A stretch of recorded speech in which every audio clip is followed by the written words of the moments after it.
Attention, Freebirth Scout. I am the Khan of Smoke Jacket. You will surrender immediately or be destroyed. Okay, class. Sit down and shut up. We're going to get through this lesson before we evacuate. You did pay me after all, and this professor needs those student vouchers for booze money. Also, regrettably, it looks like the Clanners figured out where I live, and those jokes didn't go over so well. Smoked Jaguar, indeed. How dare you mock my noble lineage? This is a notice of battle. Excuse me, fucko. Firstly, interrupting a class is rude. Secondly, this lecture is about Star League, so it's like Baskin-Robbins' 51 flavors of dishonorable.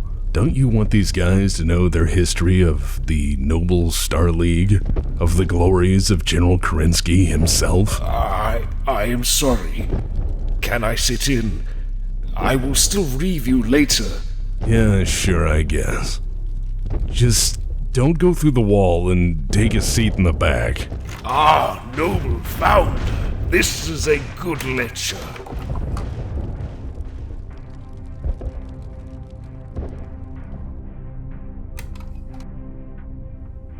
In part 1 of this series, we introduced the brave, the bold, the crazy, and the just plain unfortunate souls who took part in this series of events. In the beginning, we explored the formation of Star League, a grand unifying government built around a centralized, efficient bureaucracy encompassing the great 5 houses of the Inner Sphere. We highlighted key events contributing to its growth, rise, peak, and then gradual collapse from increasingly difficult political turmoil. In part 1, we studied the formation of the SLDF, the single largest military instrument ever created, and its utilization to brutally bring the periphery in line at gunpoint. Because the Inner Sphere likes a free real estate deal above everything else. We also learned that Stefan Amaris, through his scheming, and scheming alone, managed to destabilize an increasingly shaky government by removing the head of state. Quite literally in this case. To accomplish this, he gambled everything he had. He'd started a war. He put people into the right place at the right time to take control. Together, we discovered that he was a man driven to avenge personal slights against his family, his nation, and his honor by House Cameron, and by extension, Star League. He'd acted out of lust for power, vengeance, and above all, personal vendetta.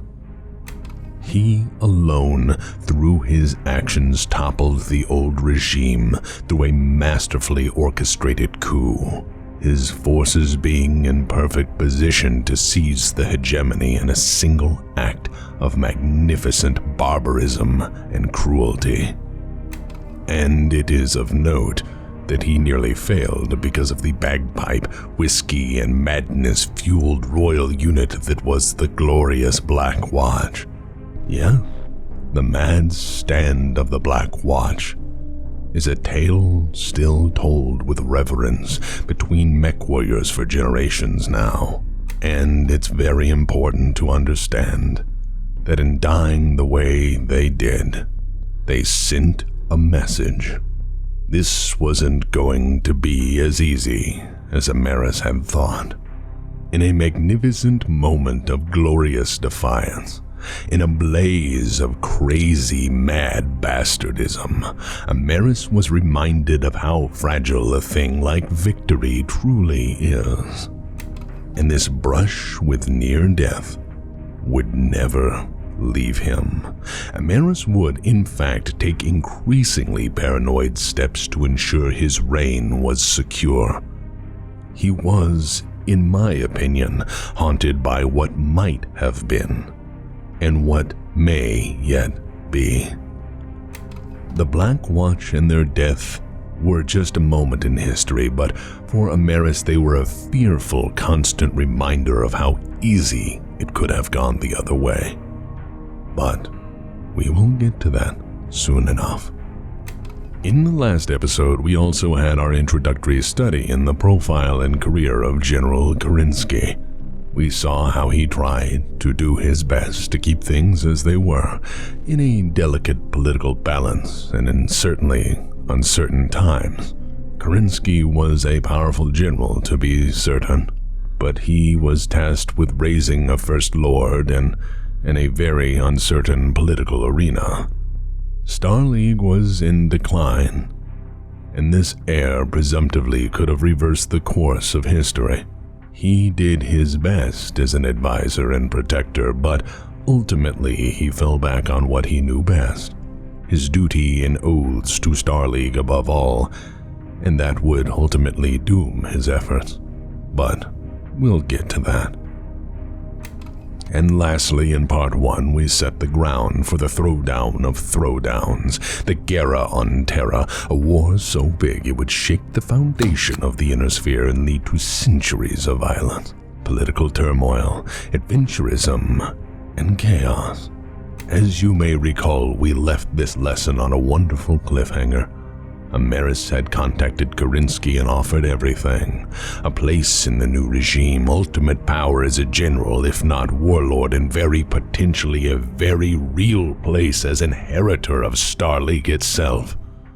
But, tempted with everything, the keys to power and the right to use it as he saw fit, Kerensky remembered above all his duty to his oaths, Star League above all. Kerensky had said no. And it wouldn't be the last time. So here we are, at the Amaris Civil War. Warning, if you haven't seen part 1, I'd recommend it. Anyways, introduction over, recap over. Here we go. If the theme to part 1 was the death of Richard Cameron and the after effects of the initial coup, the theme to part 2 is the death of Star League. Buckle up, lads. It's going to be a long one.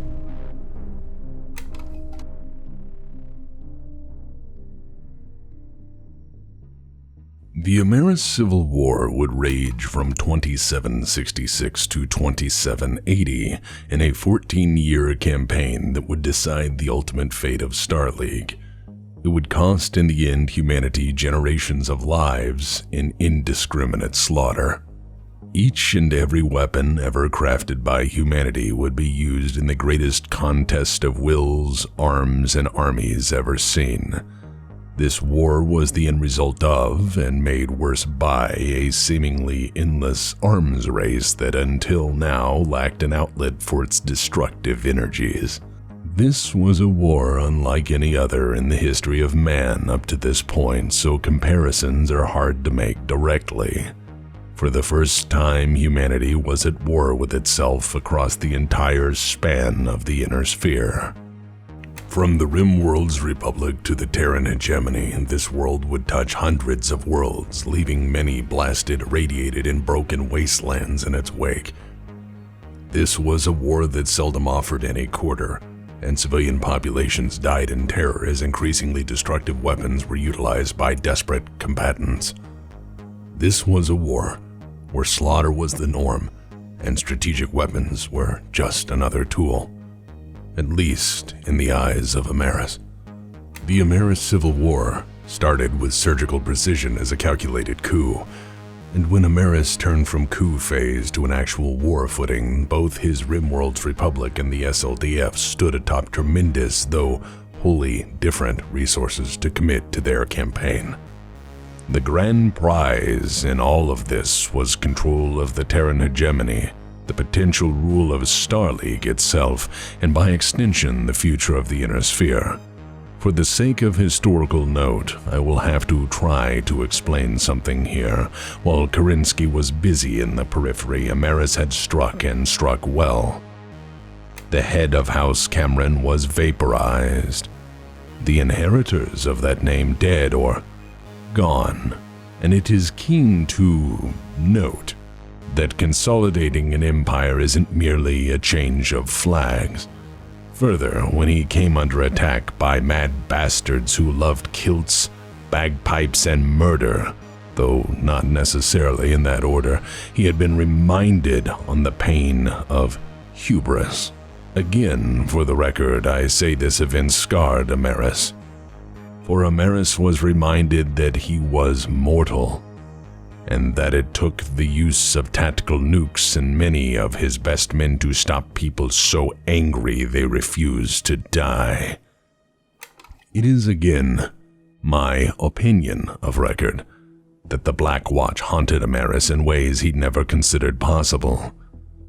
It's not surprising that he'd be unable to forget the Black Watch. After all, their resistance was quickly becoming a legend, and when a unit's favorite grenade is satchel charges, it seems to leave an impression at the very least. But in the aftermath of nearly dying to the batshit madness of the Black Watch, that brush with the possibility of a gruesome end and failure had, again, in my opinion, a profound effect on Amaris. My evidence is the historical note that he became increasingly paranoid after this event, and began to clamp down on the population to ensure, at any cost, he would be safe. Coup secured, Amaris did not just sit idle. Again, as building an empire isn't something you can handle with a pen. No, empires are forged by the sword. To the point, in the first week of January, Amaris imported tens of thousands of hand-picked, utterly loyal men from the Rimworld's Republic that would serve as the foundation for the Hegemony security forces. Their aim? To make problems go away. By go away, I mean root out dissidents, naysayers, or anyone with any strong objection to Amaris's rule and make them disappear by any means possible. These agents forming the Hegemony security forces would, through their calculated, state-sponsored cruelty, give Amaris the power he'd aspired for. Their excesses in cruel methodology would haunt the worlds they touched for generations. Publicly, Amaris insisted on at least pretending things were normal. Normal for Amaris's taste, anyhow.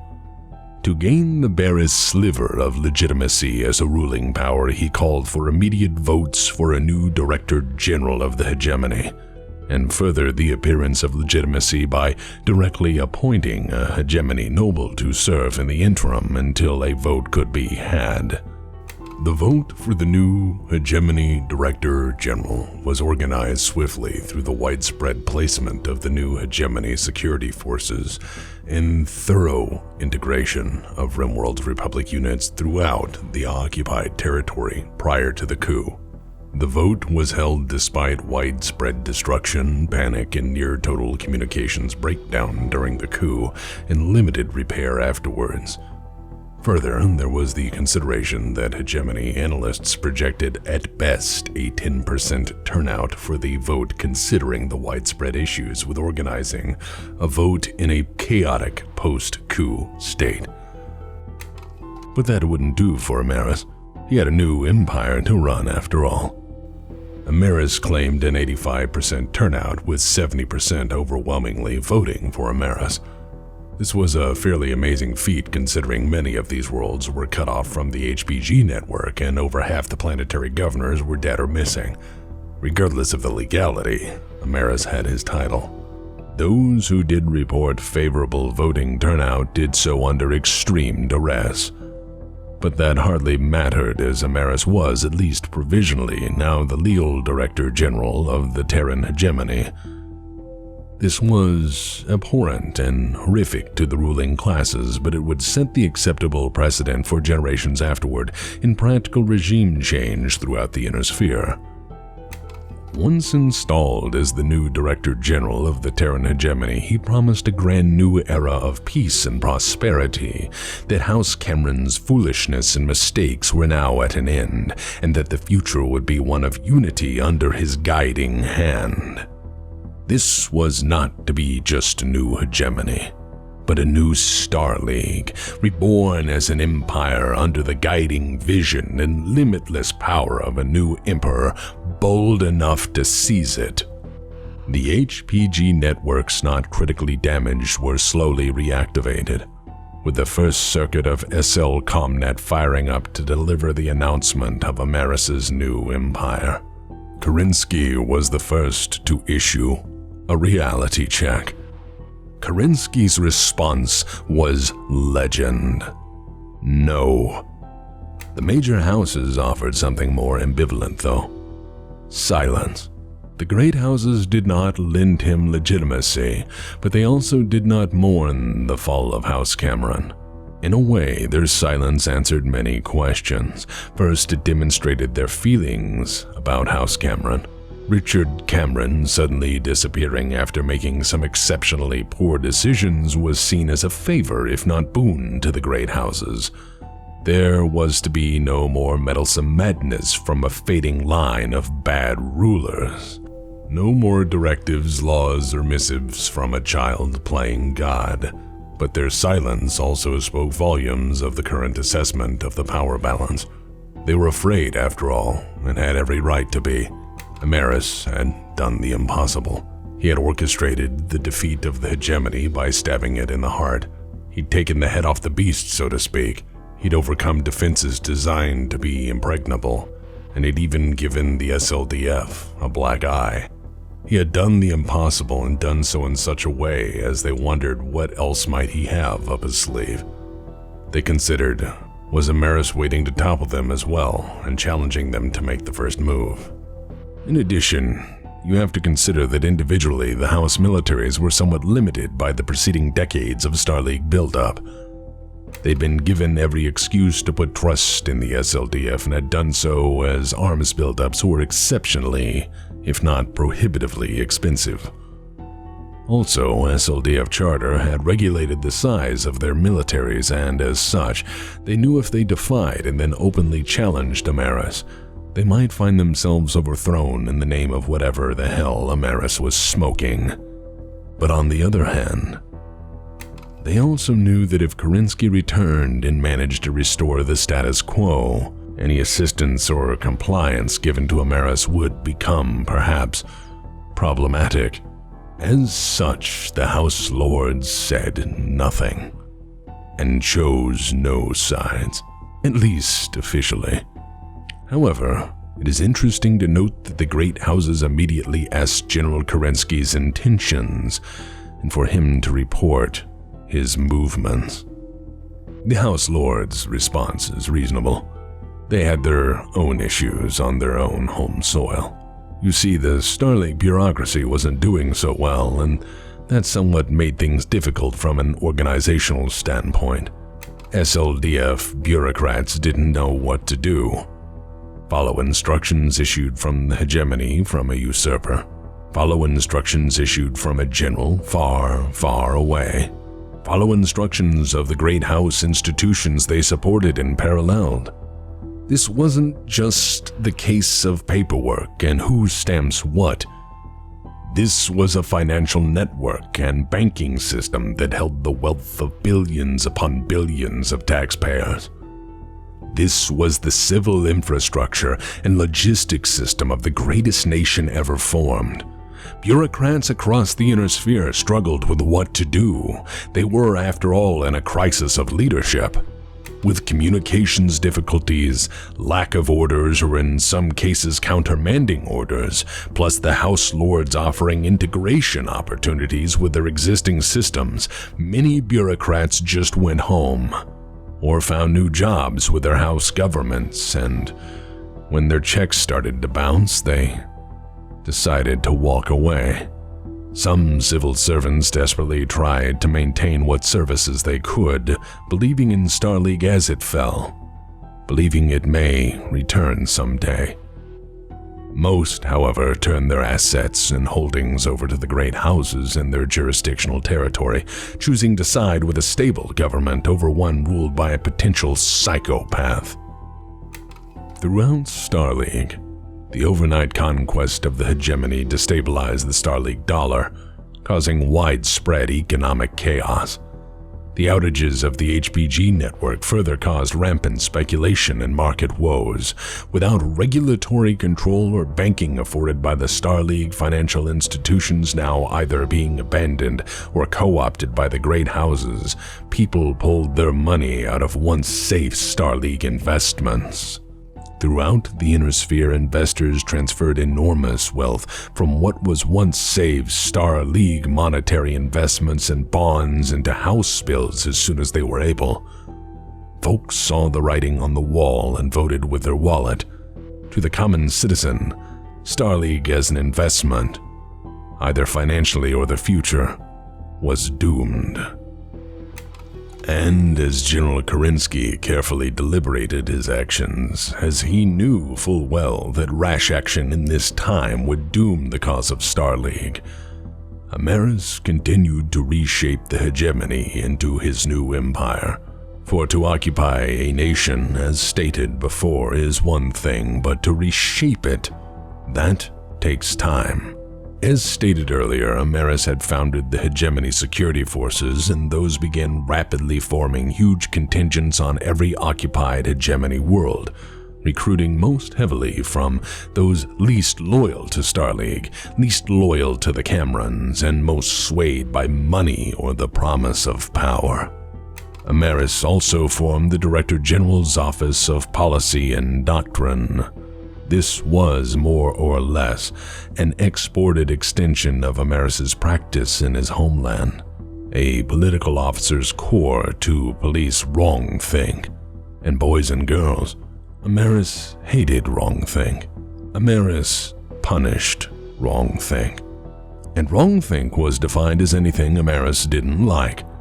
To eliminate any anti-Amaris sentiment, OPD officers were placed in every government office and building across the hegemony to ensure total compliance with every new governmental policy and memorandum.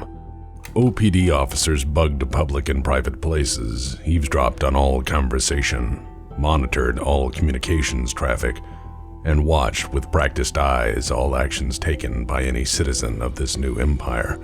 And under their gaze, suspicion alone was enough to warrant severe reprisals. The Terran hegemony was now in essence little more than a garrisoned, heavily occupied police state. Internal security policing actions resulted in the formation of enormous gulags, over which 200,000 were sent the first year alone. Few, if any, ever returned. Amaris's goons promised great monetary rewards for reporting traitors, disloyal citizens, outspoken critics, or even the barest suggestion of subversive activity. Soon, friends and family turned on each other out of desperation or fear. The state was all, and Comrade Amaris was the state. By April that year, Amaris had formally begun the recruiting and training of some 30 divisions to replace and reinforce his holdings on the hegemony. They were raised from hegemony worlds, but trained, led, and equipped by RimWorld's Republic forces. Every defensible position on any garrisoned world was turned into a massively reinforced fortress. The streets of the hegemony were now policed by men rewarded for brutality and wiping out even the barest notion of dissent with overwhelming violence. Reports of death squads roaming the street became commonplace. Outspoken individuals, former SLDF officers, their families and friends all disappeared or fled. Those who criticized the regime or its actions were swiftly erased from history. Amaris's regime had no place for fence-sitters. You were either pro-Amaris, or you were fucking dead. Mercenaries loyal to Amaris were used to conduct the least tasteful work, or at least the work that required a certain essence of plausible deniability. For unsavory purposes, Amaris had retained the infamous mercenary unit, the Greenhaven Gestapo. They were at first just a group of highly morally flexible advisors to Stefan Amaris, but he found their contributions in taking the hegemony worth rewarding. Ruthless and efficient, the mercs were exactly what Amaris prized.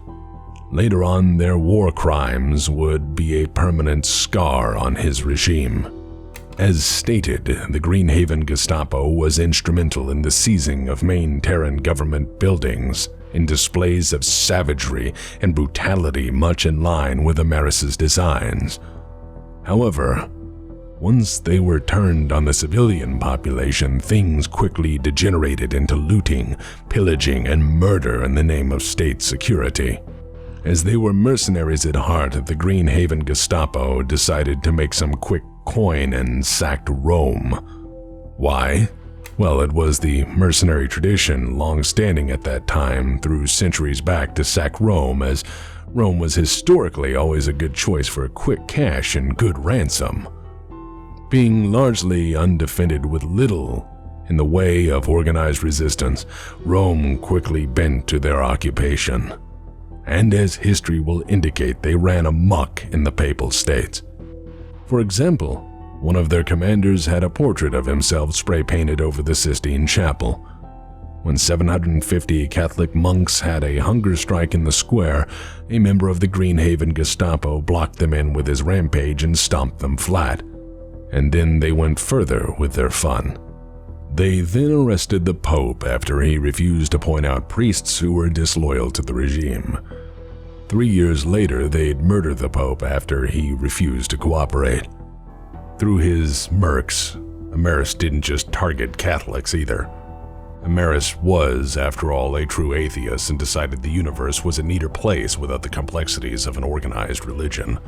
His death squads oppressed all regardless of their faith, for he had room for only one form of worship, to the person and glory of Stefan Amaris. All others were impediments to his operations. Such impediments were removed with ruthless precision.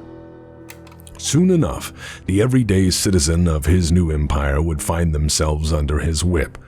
Amaris made hugely unrealistic demands from the population at large, but all the more from its workers and factories. Workers were brutally beaten, tortured, and executed for failing to meet insane projected production schedules.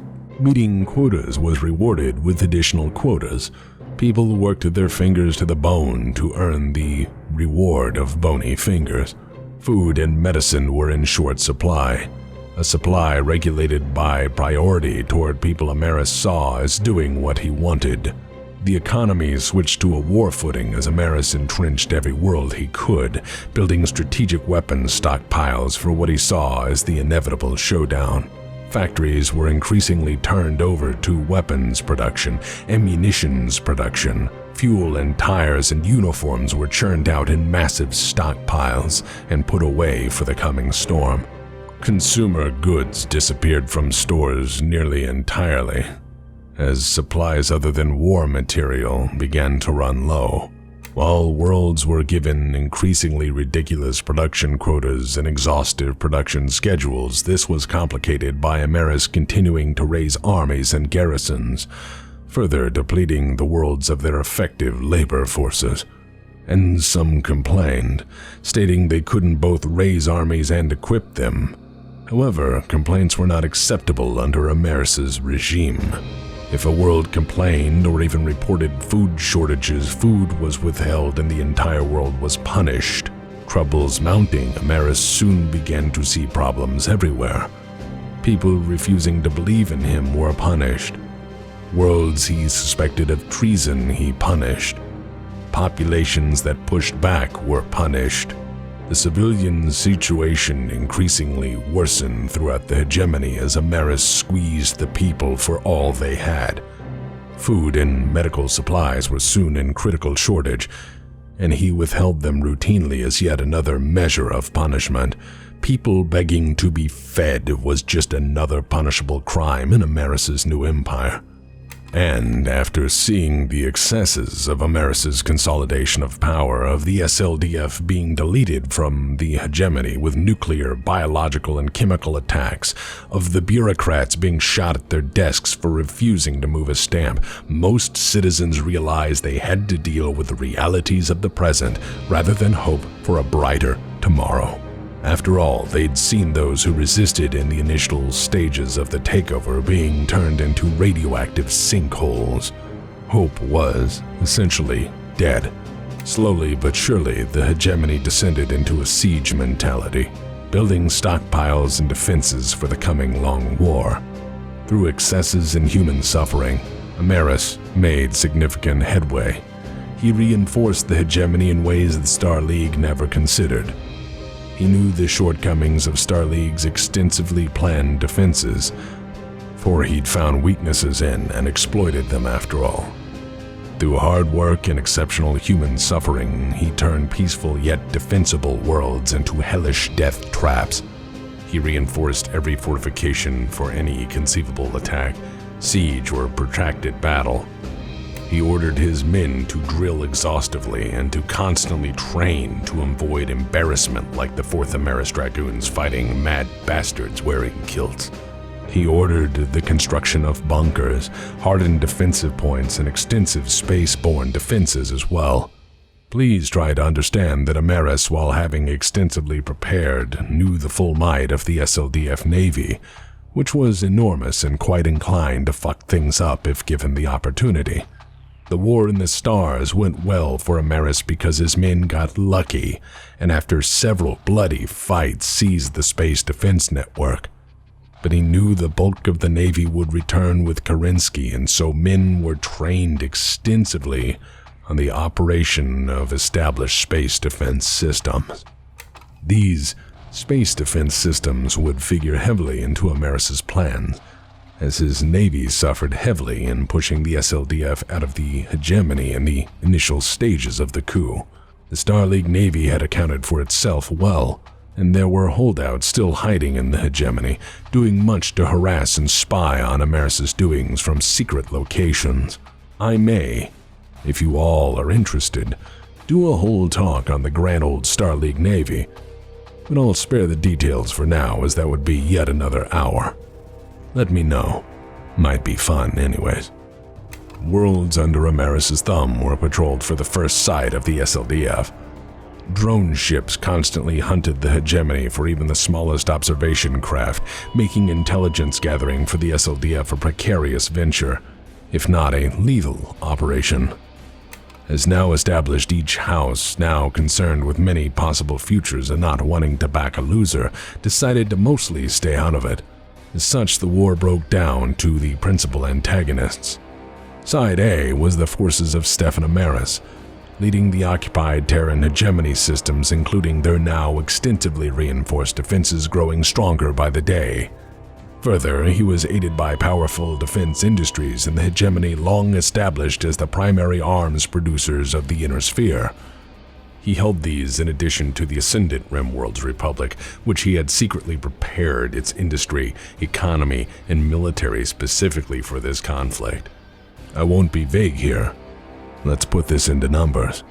Amaris's own forces included at least 100 regiments of battle mechs alone.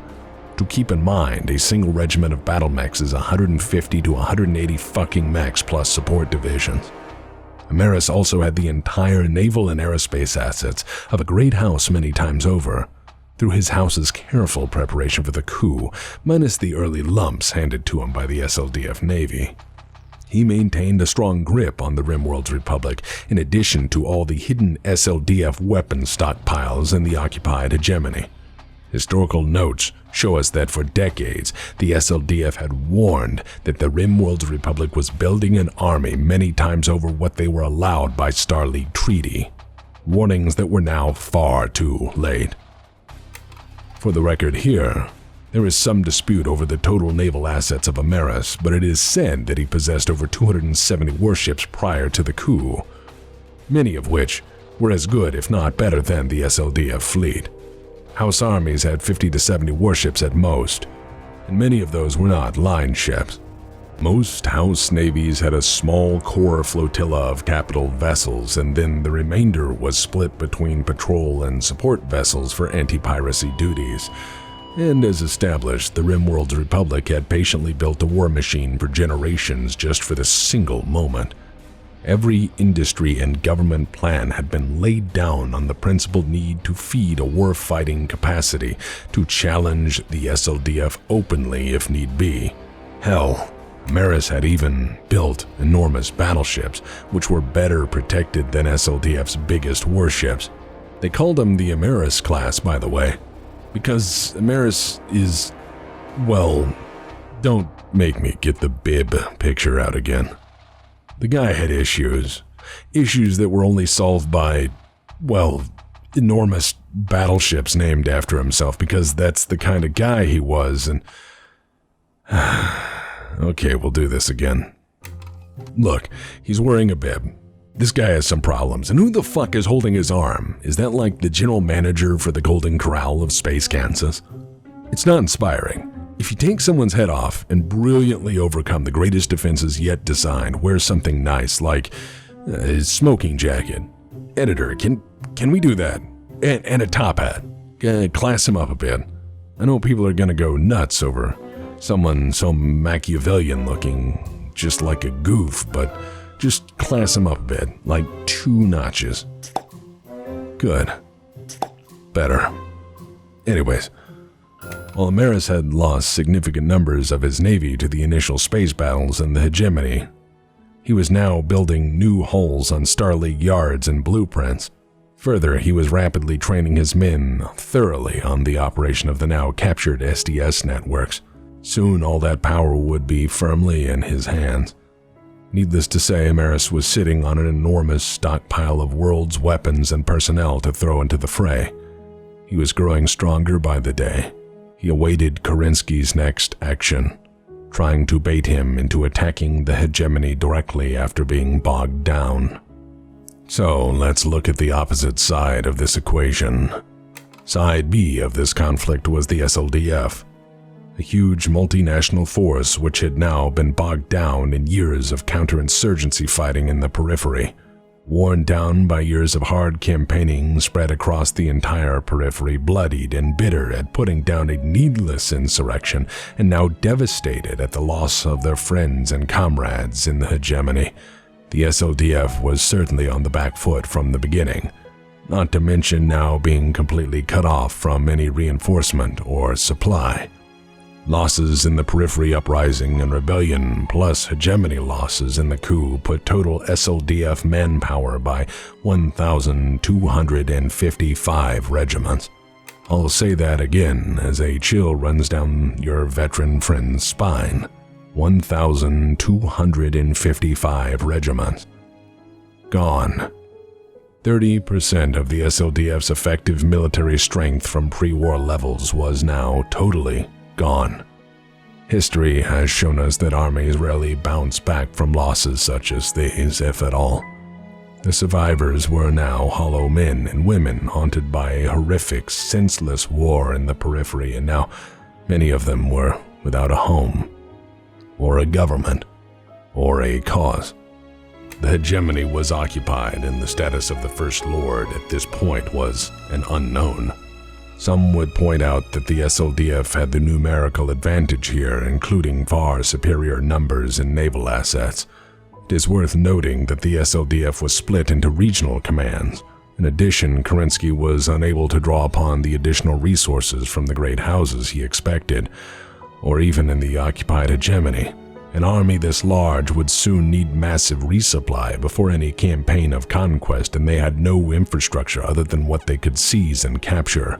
There was no infrastructure to replace their extensive losses, no recruitment centers, no resupply and logistics train available. The great houses were not going to help them. They were on their own. Having an army all the larger than your opponent does no good when supplies run low or out.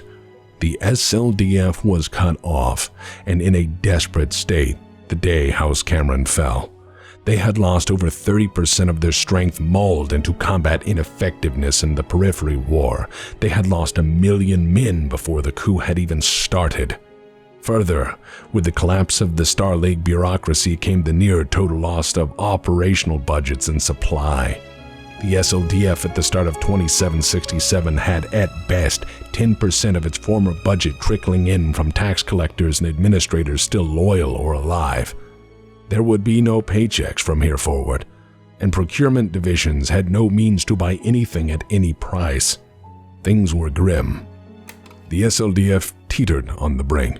Kerensky's forces had fought a needless war. They had learned that their home was gone and their leader replaced by a madman. They had no money, no country, and seemingly no future.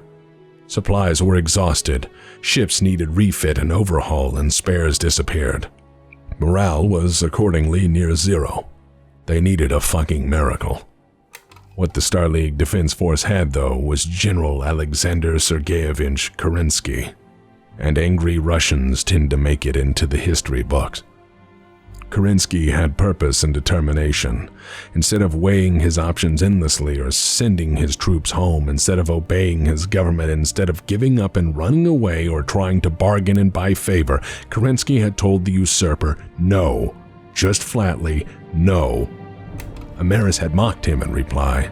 Amaris had mocked him and challenged Kerensky to try to attack him. And it would have been suicidal, as the extensive space defense systems in the Hegemony were designed to stop massed fleets and invasion forces.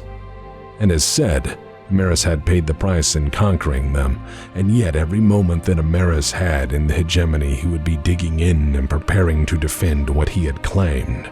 It was an unenviable scenario to contemplate. Kerensky at this point had two choices: to drive into the Hegemony immediately, to attack the Rimworld's Republic forces now deeply entrenched and in possession of the space defense systems and all the massive weapons stockpiles the Hegemony had, or Kerensky could go kick the shit out of Amaris' homeland, the Rimworld's Republic.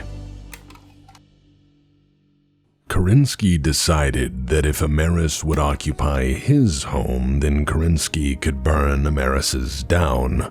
Well, more or less. There were strategic considerations for this. Kerensky rarely acted out of emotion, so this wasn't just done out of pure spite or want to exact revenge. This wasn't ego-driven, but a more calculated response. Kerensky refused to fall for Amaris' trap and instead opted to hit Amaris' home to cut Amaris off from his beloved Rimworld's Republic, its resources, and any hope of significant reinforcement. As well, if the gamble proved successful, this would utterly trap Amaris' forces in the Hegemony, buying Kerensky time to maneuver, politic, and perhaps involve the rest of the Inner Sphere. Additionally, the income of the Rimworld's Republic was exceptional, and by removing Amaris' purse strings even partially, he would make the inevitable throwdown in the Hegemony far easier. Kerensky made his preparations. He told his men what they must do. He visited ships throughout the fleet and mustered his forces from jump points around the periphery.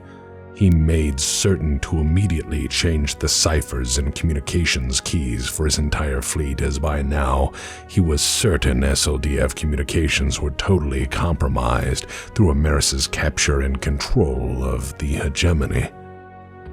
Orders were often hand-carried and eyes only. This would be an ambitious undertaking, and there was no room for error. Kerensky told his men and women that they would be launching on a grand campaign to restore Star League and stop Amaris. He gave appropriate speeches for morale's sake, reinforcing the purpose of his mission. This wasn't about revenge. This was about Star League. For as long as they lived, the dream was alive. They were soldiers and sailors and had work to do. Through this, he reminded the fleet of its duty. They had a mission.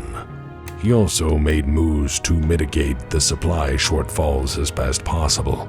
His war plan hinged on the ability to forage what they needed from the Rimworld's Republic. To feed a conquest in essence through conquest, he ordered parts of his own forces, his own ships, his own mechs, his own tanks and stockpiles to be cannibalized for the war effort. He radically increased his operational equipment stockpile by eliminating the most damaged ships, mechs, and tanks and stripped those of parts to keep the rest going. SLDF stockpiles were raided. Kerensky ordered sold what he didn't immediately need to war profiteers in the growing black market to keep the SLDF going. He merged ruined regiments into new combined regimental combat teams. He consolidated his forces and told them that they would conquer the Rimworld's Republic and take it from Amaris before liberating the hegemony and restoring rightful order. Kerensky was not keen to make rapid strikes without proper intelligence. Cautiously, Kerensky assessed his situation, seeing what he was up against in the Rimworld's Republic. Through his intelligence services, Kerensky suspected and then became aware of clandestine dealings in the inner sphere. Kurita had been a staunch supporter of Amaris and his dealings. Kerensky suspected that post-coup that arrangement was still in place. Meanwhile, House Mech had extensively interfered with SLDF deployments during the Periphery War and now, afterwards, were apathetic to the cause of the SLDF, to say the least. The source of that contention was personal animosity. Kerensky once had a young Kenyan Mech on his general's staff and checked his ambitions, and Mech never forgot.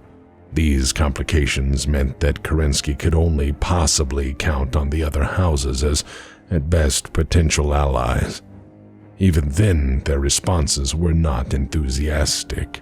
But he knew they would at least not be maneuvering against him, and the Periphery had an altogether more interesting response. The Periphery really didn't care the Cameron line had ended with a bang. Even if the whereabouts and status of Richard Cameron were currently unknown to the galaxy at large, the populations of the Periphery did, however, care deeply when the SLDF showed up to fight a brutal war on their home turf. The SLDF had emboldened the Periphery's long-standing anti-authoritarian, anti-inner streak by showing up to be exactly what they feared most, conquering assholes.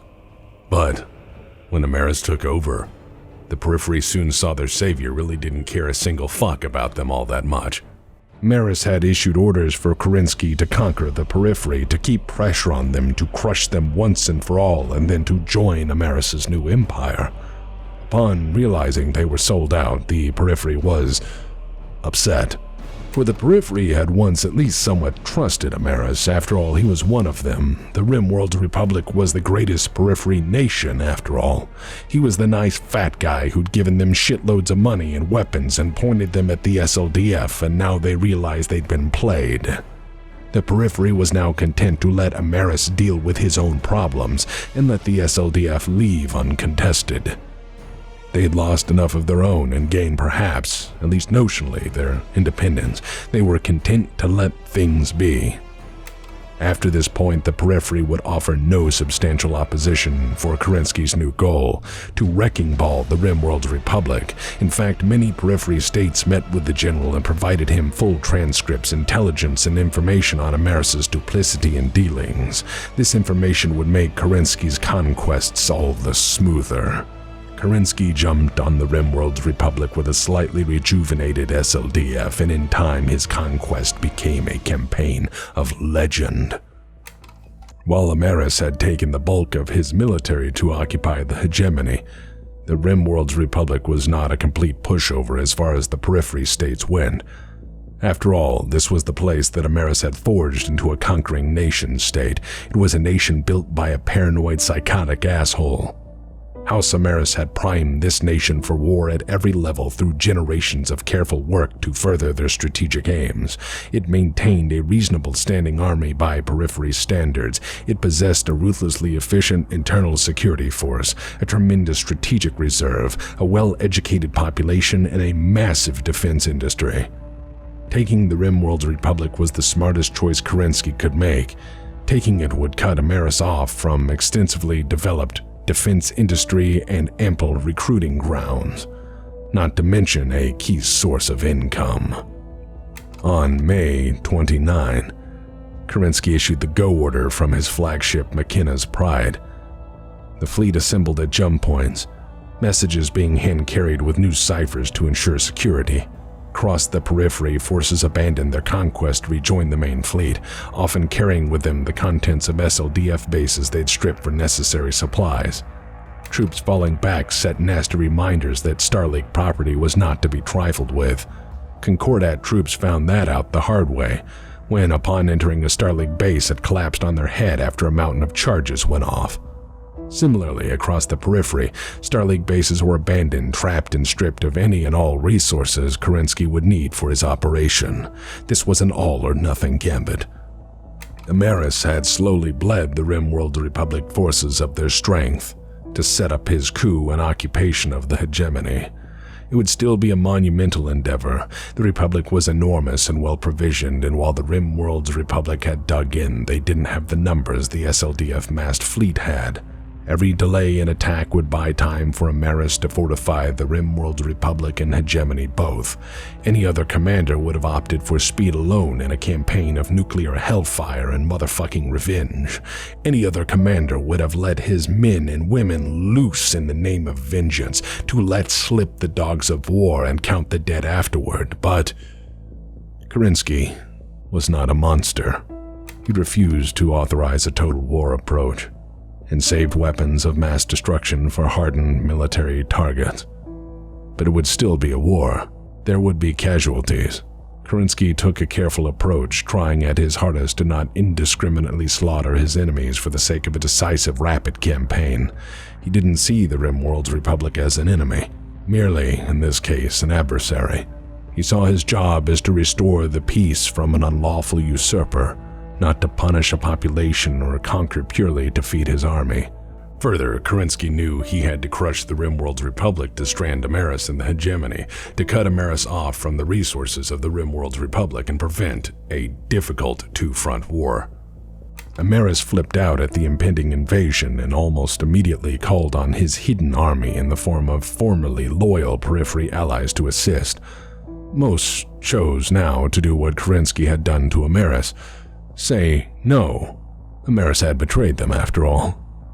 A bare few moved to reinforce Amaris's holdings, but for the most part the stage was set for what unfolded. Kerensky split his forces to conquer effectively, with commands each having objectives, timetables, and resources appropriate to their abilities and talents. Further, he split some of his forces to go conduct reconnaissance in the hegemony, just to poke at Amaris and make him wonder if it were all a diversion. Kerensky put half his army under the command of his trusted adjutant, General Aaron D. Chevalier. Their forces ran with 3 armies each and 4 in reserve. The plan was to rapidly punch through the hegemony and roll them up before any counterattack was possible, leaving the capital for last. Kerensky sent a message to Amaris' stooge running the Rimworld's Republic, as Amaris was busy playing police state in the hegemony. Kerensky offered surrender and no ill treatment if the Rimworld's Republic would merely stand down. Amaris' stooge said no, and then Kerensky attacked. In theory, what Kerensky intended was considered to be near impossible, if not exceptionally difficult, and doubly so with an army that effectively had no reserve or logistical support other than what they carried, scrounged, or stole. If they took any significant losses, there was no real chance to replace anything. Their numbers of mechs, tanks, rifles, bullets, and band-aids were finite. At first, Kerensky was cautious, both to spare his own men material losses and the civilian population the cruelty of war. But when the hidden army failed to respond to Amaris and the Rimworld Republic failed to counterattack, it was on like Donkey Kong, and the outcome was pretty fucking incredible. Kerensky conquered all 248 worlds in 3 short years. To say this was a blitzkrieg is a massive understatement. That's almost 7 worlds a month. 7 defended, garrison, militarized populations a month.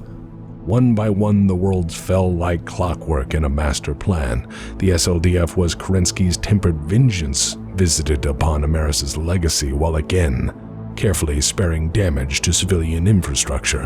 What's worse, unwilling to budge his own forces to assist, Amaris could only sit and watch from occupied Terra as his home went dark, one system at a time.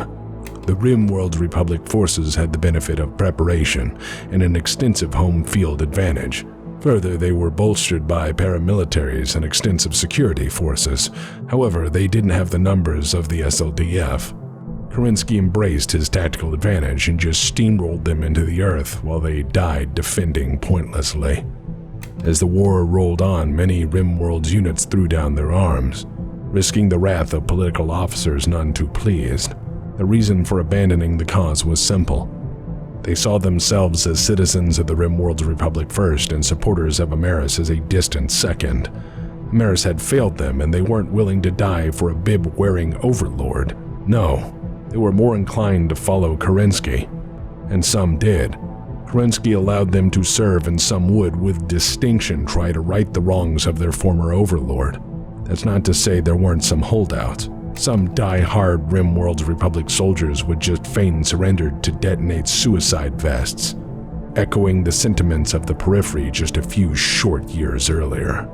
As the RimWorld's Republic government fell, armed militants and militias rose to fight their former overlords, the SLDF, or each other. Mass stockpiles of weapons found their way to the hands of increasingly angry populations intent on shooting anyone not aligned with their ideology. There was something else to consider as well. Authoritarians have a bad habit of leaving people in charge that they can trust rather than someone with a spine.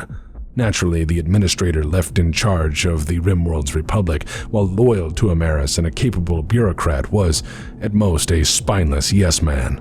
Kerensky conquered his way to the heart of the RimWorld's Republic in an impossibly short time span considering the above complications.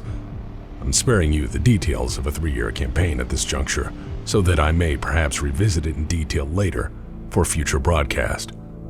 At the end of this campaign, all that was left was Apollo, the capital of the RimWorld's Republic. Kerensky had approached Apollo carefully, saving it for last. He'd thoroughly isolated it before this point, blocking HPG traffic that the SLDF decided the RimWorld's Republic didn't need to hear. Fleets patrolled the system to ensure no use of pirate points for messages or reinforcements, and jump points were now long secured by the SLDF. Kerensky wanted the leaders of the RimWorld's Republic to sit in communications blackout, wondering what the hell was going on, stewing in their own fear. In fact, Apollo had been cut off through careful maneuvering by Kerensky for well over a year by the time he struck. Kerensky took to the field, making planetfall himself to find loyalist Amaris forces engaged in a brutal suppression campaign against their own people. Further, newly constructed fortresses provided some resistance, though they were dangerously undermanned. Internal security had obviously been an issue for some time. Before long, the SLDF had things in hand, with defectors and surrendering RimWorld's forces deeply straining the SLDF's capacity to hold prisoners of war. By the time the SLDF dropped in on the grand capital of the RimWorld's Republic, the SLDF were seen as heroes and liberators by a war-weary population. The average RimWorld citizen had long been under the thumb of a ruthless tyrant from a family of tyrants, and for the first time in their lives had a chance to live the promise of a freer life. When the SLDF rolled into Amaris's capital, they found the streets full of jubilant celebration upon their arrival, and Amaris's chancellor hanging from a lamppost. The government of the RimWorld's Republic was utterly crippled, its soldiers dead, surrendered or defecting, its bureaucracy in pieces, and its government stockpiles either seized by the SLDF or looted by growing warlords. Kerensky was not interested in garrisoning these worlds with any force. He aimed to rapidly move on as inner-sphere houses rapidly mobilized their own forces to absorb portions of the once mighty RimWorld's Republic for, provisionally, their own good. After all, it's free real estate. Through Great House annexation, many worlds of the RimWorld's Republic would, in time, become the periphery-facing territories of the Lydran Commonwealth and other nation-states. Some would splinter off to become pirate kingdoms, fiefdoms, and micronations. In time, others would disappear completely, content to be ignored by the galaxy at large. Kerensky did not have time to think about the fate of the RimWorld's Republic. Again, he took time to consider the path forward. The RimWorld's campaign had taken a toll on his forces, but by now the SLDF was well practiced in moonlight acquisition. Every world they conquered, they stole supplies of armaments, tech, and parts from the RimWorld's Republic military and defensive industries storehouses. Every time a ship became stranded, damaged beyond repair, or decrewed, they stripped it for parts and moved on. Every time a regiment was appreciably reduced in manpower, Kerensky would fold in another and then keep fighting. The once fairly green pre-periphery insurrection SLDF was now a veteran of many hard campaigns, each and every unit filled now with hardened, battle-scarred veterans. While equipment would be maintained, the SLDF was slowly losing its strength all the same. Kerensky knew that they needed time to rest, for training camps to be set up, and for new blood to fill its depleted ranks. Kerensky, being not a moron, decided to wait a few years to rebuild and thoroughly explore how to utterly destroy Stefan without eradicating the cradle of humanity in the process. Amaris had spent his time digging in. The Rimworld's Republic army is slowly making the hegemony a death trap. Each and every world prepared for invasion that was not only possible, but now inevitable. Cut off from his beloved Republic and watching Kerensky smash it from afar had made Amaris a wee bit bitter. This steeled his resolve to resist at all costs, for there was no going home now. There was also the consideration of watching your own home slowly burn and what that does to a man. In the case of Stefan Amaris, it drove him slightly crazy. Well, crazier. For years now, the heart of Star League had been under the thumb of Stefan Amaris. His atrocities would become a bleak mark in the history books of mankind. Weekly, and sometimes daily, Amaris would broadcast his message to loyal subjects of his empire, while controlling the spread of information he did not approve of. Rumors of brutality, murder, and chaos had escaped Amaris's empire, at extreme cost in some cases, but there was little in the way of hard data or information. SLDF fleets and observers had tried to gather extensive information, but it came at a cost. The SDS and drone fleets were a lethal countermeasure to SLDF curiosity. Amaris in his own dispatches painted himself as the liberator of the hegemony, the conqueror of a corrupt noble house, the man who slew the tyrants of the Cameron line, and was now a guiding hand toward a prosperous future. Some chose to believe these lies. Others found themselves incapable of such self-deception. Kerensky took another tactic. Firstly, while gathering intelligence for the push to the hegemony, Kerensky began a PR war. Publicly, he thanked the great houses for not aiding Amaris in his criminal actions. He spread the rumors he knew, painting Amaris to be an incompetent, tyrannical, and ruthless dictator interested principally in punishing those who did not fall in line. Kerensky aired Amaris's dirty laundry, showing the inner sphere who he truly was. Simultaneously behind the scenes, Kerensky met with the leaders of the great houses. His message was simple. Get off the fucking fence and choose a goddamn side, because I'm about to drop a hammer on this asshole. Or something like that. Their response was mixed. The lords made a laundry list of excuses for their failures to support the general up to this point, to include inevitably the threat of Amaris conquering them if they played sides. One by one, however, they agreed to give the general some support, some in the form of supplies, some in the form of intelligence, some in the use of bases from which to stage for invasion. Needless to say, it was significantly less than full support for Kerensky's cause, but it was at least not support going to Amaris. Surprisingly, help came from a different avenue. After the general went public, addressing the need to put down the tyrant Amaris, Kerensky found a wave of volunteers. Soldiers, sailors, marines, aerospace jockeys, and Solaris fighters, all from house militaries, began to arrive, often with stolen equipment. Totally AWOL, these units pledged to follow the general in order to set things right. Many of these men and women felt their own houses had been incredibly dishonorable in not helping the general, and so set things right by their own hands. Kerensky didn't turn them away and organized them into volunteer corps. By the time the invasion begun, he had 36 fucking regiments of them.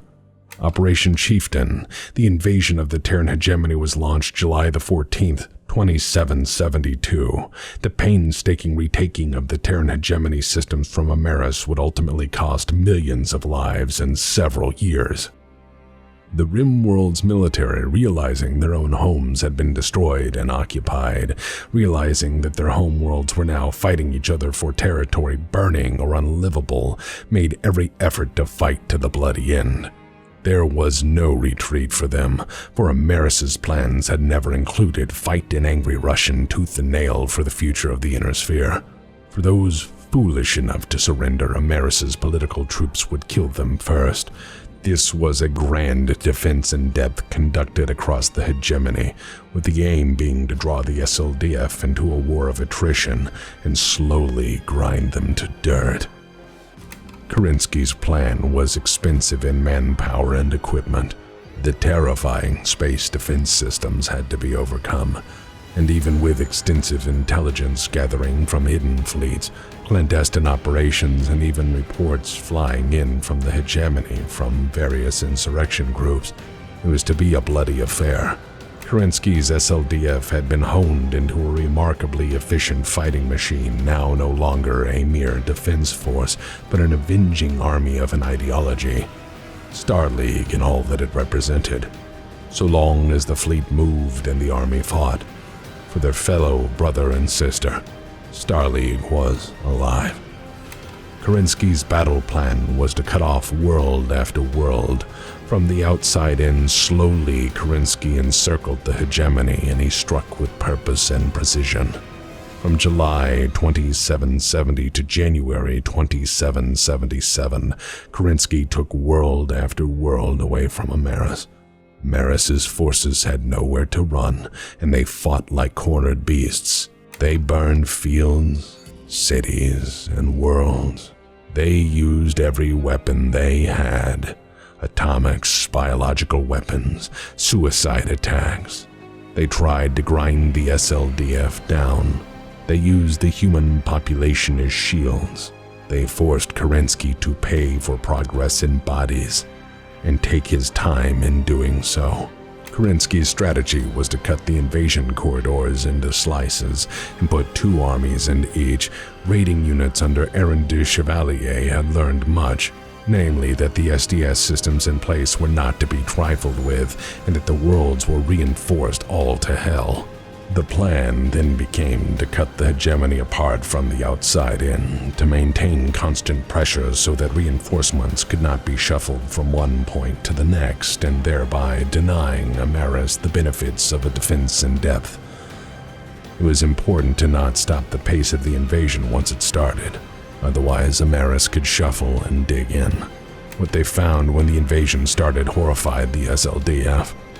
It would take the deployment of the SLDF's full 1,000 infantry regiments to conquer many built-up worlds, as Amaris had built terrifying defenses. Some worlds were no more than awful killing fields, with Kerensky unwilling to authorize weapons of mass destruction for a decisive or quick victory. When the local forces were defeated, infantry divisions earned their keep hunting down hegemony security forces, pro-Amaris paramilitaries, and brainwashed citizenry, afraid Amaris would punish them if they didn't fight the SLDF. The pace of the conflict made Kerensky fully aware that this would not end easily.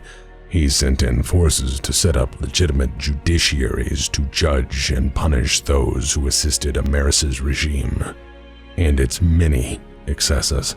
He sent in the SLDF Logistics Corps, now well-trained to strip useful materials to replace his stockpiles, and he ordered garrisons left to ensure that the chaos of the Rimworld's Republic collapse would not repeat in the hegemony.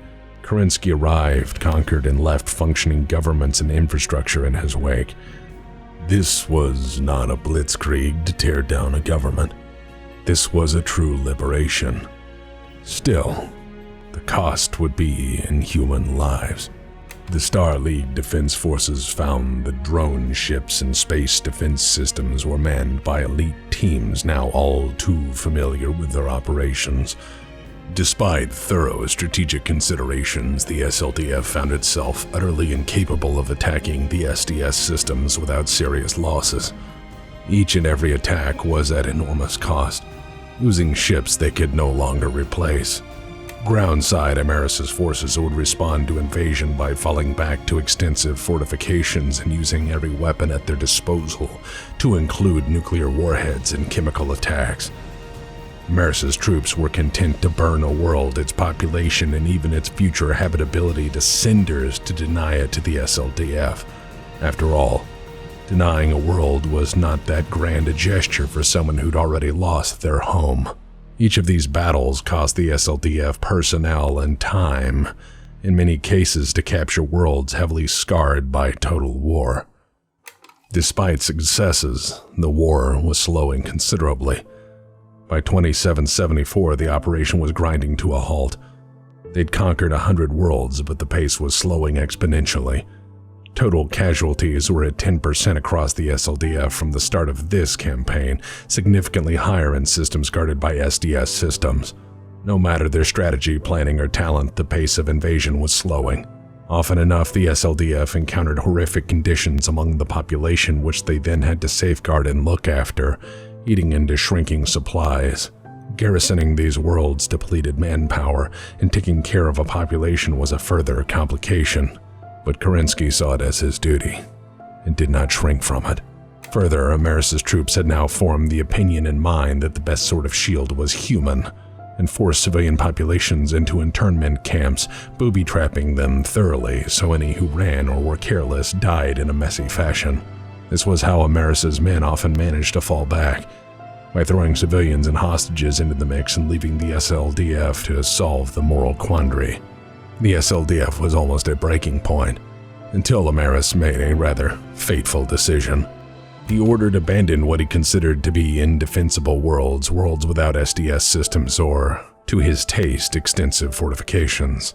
He pulled his forces back and reinforced what he had, concentrating his armies into what were already supremely reinforced defensive positions with years of enhanced fortifications. The SLDF quickly jumped on these undefended worlds, glad to gain ground with no loss of fleet resources.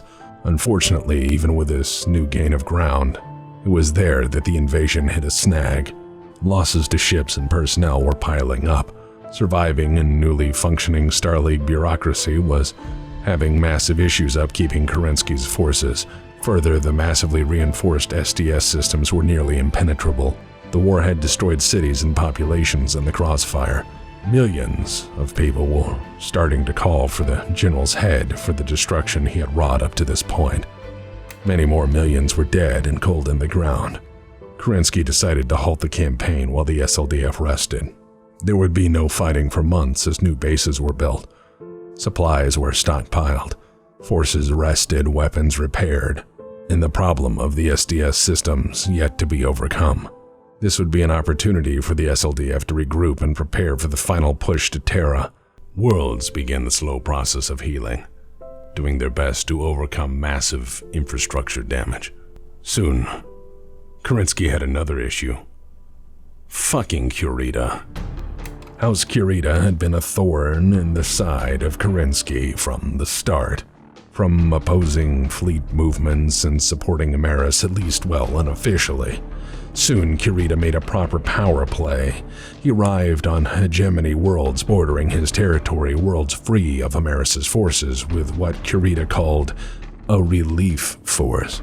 The Kuritan relief force was a giant fucking army with civil servants, engineers, and bureaucrats. Essentially, Kurita was annexing territory and seeing if the general would stop him. And while Kerensky thought about slapping the shit out of him, he really couldn't fight a two-front war. He publicly rebuked Kurita, pulling his forces back, and realized in the end it didn't matter anymore. He now had the forces not tied down in garrison, and at least the people of that world would have a government and assistance. Even if it was awful, Kurita, katana wearing asshats talking about honor and stuff. Kerensky couldn't afford to deal with the Kurita bullshit at this time. He was thankful he could bring his forces to fight instead of garrison duties. Realizing that Kerensky wasn't going to drop 50 megatons of Russian whoop-ass on them, the other houses soon followed suit, annexing parts of the hegemony for safekeeping, humanitarian reasons, or whatever bullshit they could offer for the land grab. Only House Davion was upfront with Kerensky, saying that they'd take the worlds off his hands in exchange for full support militarily, logistically, and to some extent financially. When Kerensky stuck that deal with Davion, Houses Liao and Steiner followed suit. Kurita didn't, though, because Kurita is an asshole and will always be an asshole. Prove me wrong.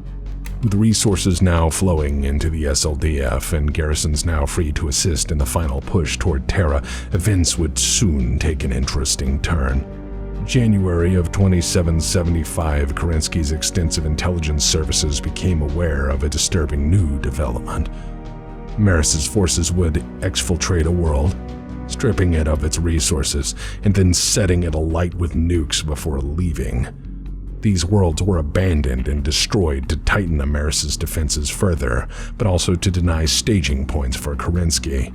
Being that he was not a monster and genuinely gave a shit, this set Kerensky into action. Amaris in the past had used nukes defensively, like one might use a fly swatter, but it was always against the SLDF, or the SLDF and anything near it. Nukes are nukes after all. However, at this point, Amaris was intent on creating a huge problem for Kerensky at any cost. Kerensky sent 12 Army Corps forward to immediately land on those worlds, and what he found horrified him. Amaris had turned his nukes on civilian populations. As his men evacuated worlds, they bombed cities, fields, and factories so that Kerensky would have to move in, save, and take care of an irradiated, starving population. And as a tactic, it worked. Amaris knew Kerensky's character. Amaris was playing to Kerensky's guilt over causing the casualties he had thus far. Kerensky's savior complex required him to intervene, but Kerensky did so smartly. He involved the great houses for two reasons. One, they wanted the territory and didn't care if the planet was a little roughed up. Two, Kerensky wanted them to see firsthand how fucking crazy Amaris was. They took the territory and the lesson. Amaris would have zero possibility for assistance from outside, other than what he currently held. There was, however, a glimmer of good news in all this mess. When Kerensky liberated Nirasaki, he found a place in a very bad way. The world was nearly ruined. SLDF forces saved what and who they could, but they found a certain place had been thoroughly ransacked by Amaris during the occupation. The Nirasaki Computers Collective had been on the forefront of artificial intelligence, and when Amaris took over the SDS and automated drone systems, he ransacked their offices, deported their lead researchers to Terra, and burned everything and everyone he couldn't take. However, in the depths of the facility, Dr. Catherine Glimp had years before hidden a hard drive with all the data on the SDS that Nirasaki Computers Collective had ever researched. These blueprints, schematics, and documents proved it was possible to jam the control system used for combat command and control of the drone units and the links between them. With this information, it would be possible to fight an SDS and win, though at a cost. Within the weeks, though, the SLDF had an edge, and soon, the war was on the road again.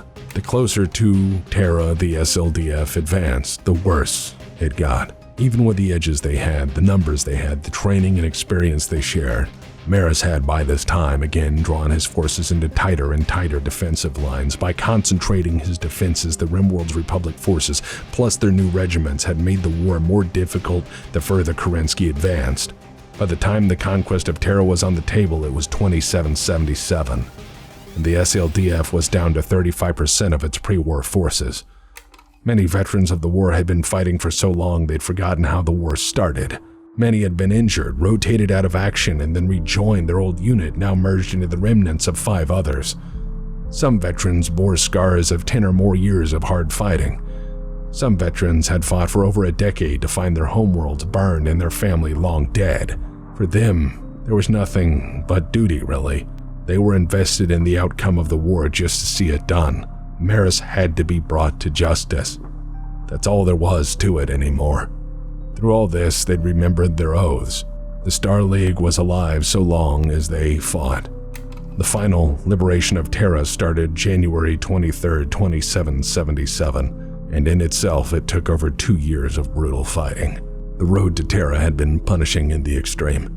The majority of Kerensky's ground forces were dead, destroyed, disbanded, or lost, and half of his navy was littered between the periphery and the cradle of humanity. What ships they had left were held together largely by the salvaged remains of their sister vessels. Few ships, if any, bore no mark of the war in some major way. The crews, however, were hardened fighters willing to see through to the end.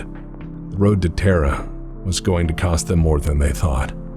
By this point, as stated, the other houses of the Inner Sphere saw the writing on the wall and decided to back the general, not the usurper. There were precious resources at last to afford a final operation, one last huzzah. Military supplies and refugee assistance poured in from the Capellan Confederation, the Lyran Commonwealth, and the Federated Sons. Not House Kurita, though. Again, a most shameful display. As a historian, I can think to only say this: Kurita has always been kind of a dick. Just saying. Anyways, with such backing, with financial and material assistance, with fresh blood and parts and equipment, Kerensky proceeded toward the endgame. January 23rd of 2777, Kerensky invaded the most heavily defended world in the known galaxy. Pardon me for phrasing it this way, but you don't just walk into Terra. Terra had been reinforced over the centuries to be impossible to invade. Only Amaris had ever succeeded in conquering it through generations of preparation by his dynastic line. The exploitation of an idiot First Lord, brutal cunning, and sheer audacity. Terra had been turned into a jewel of an interstellar empire by the Golden Age and the wealth of Star League, and then reinforced by a government that saw defense spending as a great way to create jobs and create peace of mind. And these weren't just the greatest space defense systems ever made. No, they were now manned and operated by people who had spent years training for this. They were manned by people who had nothing to lose, and were more than willing to go down in a blaze of glory. Let's touch on these obstacles to assault before you could even land on Terra. First issue was the space defense systems. These were enormous battle stations guarding the jump points. I'll talk about the KF drive and jump ship someday, but let's just say this. Most, if not all, traffic into a star system comes from the jump points located at the zenith and nadir points of the star, where you will find the jump stations. Around these jump stations in the Sol system, the Terran wing of the space defense systems had built enormous battle stations ready to beat the brakes off anyone who jumped through. Anyone who's played EVE Online would probably recognize this as the classic old-school gate camp, salt harvesting included. Further in the system, there were enormous batteries and defense systems located on Luna, in stations around Terra, and on the ground. Further, there was the single most expensive and advanced drone ship system ever built. Okay, what's a drone ship? Alright, imagine a warship weighing many thousands of metric tons. Now imagine it's completely filled with computers designed to detect and murder intruders. Fill it to the brim with weapons and armor. Then, since it's not filled with meat bags, keep in mind it can maneuver and fly like a goddamn missile. Also, since it's not filled with mouth breathers, it can take a tremendous amount of damage and keep fighting. Lastly, these were directed and driven by thinking AI that had no compassion, knew no fear, felt no pain, and were willing to do anything to accomplish its objective: protect Terra. There were 250 of these fucking things waiting in the Terran system. They were on active patrol, they were ready to respond, and instantly set to attack at the first sign of trouble. They were so adept at their job that SLDF scout vessels had to routinely pop in to observe from out in the Oort cloud to avoid being absolutely murdered by the drone systems. And that's not the best part. Amaris had even ordered the enormous sunshade protecting terraform Venus to be moved and used as a giant sun laser. Yes, Amaris had gone bonkers and become Dr. Evil at this point. The fragile sunshade tore when they maneuvered it, and Amaris got really mad. Venus went from a paradise world to inhospitable within a single generation. I mention this in detail not because I trend toward tangent, as you know I do, but I want you to understand, this was Amaris' thinking.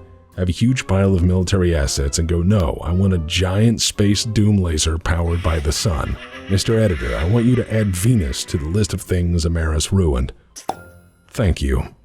Closer into the system, there were extensive service batteries located on Luna and stations surrounding Terra and, of course, on the planet itself. Batteries designed to eliminate any approaching fleet on their own through massive, accurate fire at standoff range. Now, once Kerensky was past all these space-based problems, if even he could manage that, he would have to invade Terra itself. Each and every major city on the planet was fortified and manned by fanatically loyal divisions willing to die for the self-crowned emperor. They'd seen their homeland disappear and realized there was nothing left to fight for but Emperor Amaris. After all, escape was now impossible. Amaris had long kept his elite, most fanatical, and most talented divisions close to home. He drilled them endlessly for a situation just like this. Kerensky had spent a long time thinking about this day. He'd been left for dead in the periphery and then rose again to conquer it. He'd made peace with the periphery, fought a civil war, conquered the Rimworld's republic, conquered the Terran hegemony, bypassed and overcome 1,000 challenges up to this point.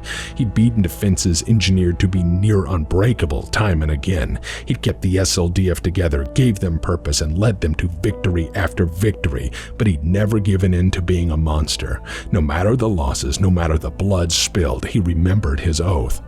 Through his strength of will and the strength of his forces, he remembered and honored their oath. He wasn't just a general at this point. He was Starleague, and Starleague was in town for the big show. Even after all he'd suffered, he didn't act in anger upon the eve of invasion. He offered Amaris a single chance to lay down his arms and surrender, and for him to be treated humanely with the promise of a fair trial. But for Amaris, losing a home, losing a nation, a war, and a coup makes a man a bit crazy. Amaris had watched it all burn. He'd watched everything he'd ever achieved fall away like ash in the wind. Amaris refused to surrender in an insane, rambling message. Kerensky realized his choice was made, and it was on like Donkey Kong.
Step 1 was to destroy the orbital battle stations guarding the jump points.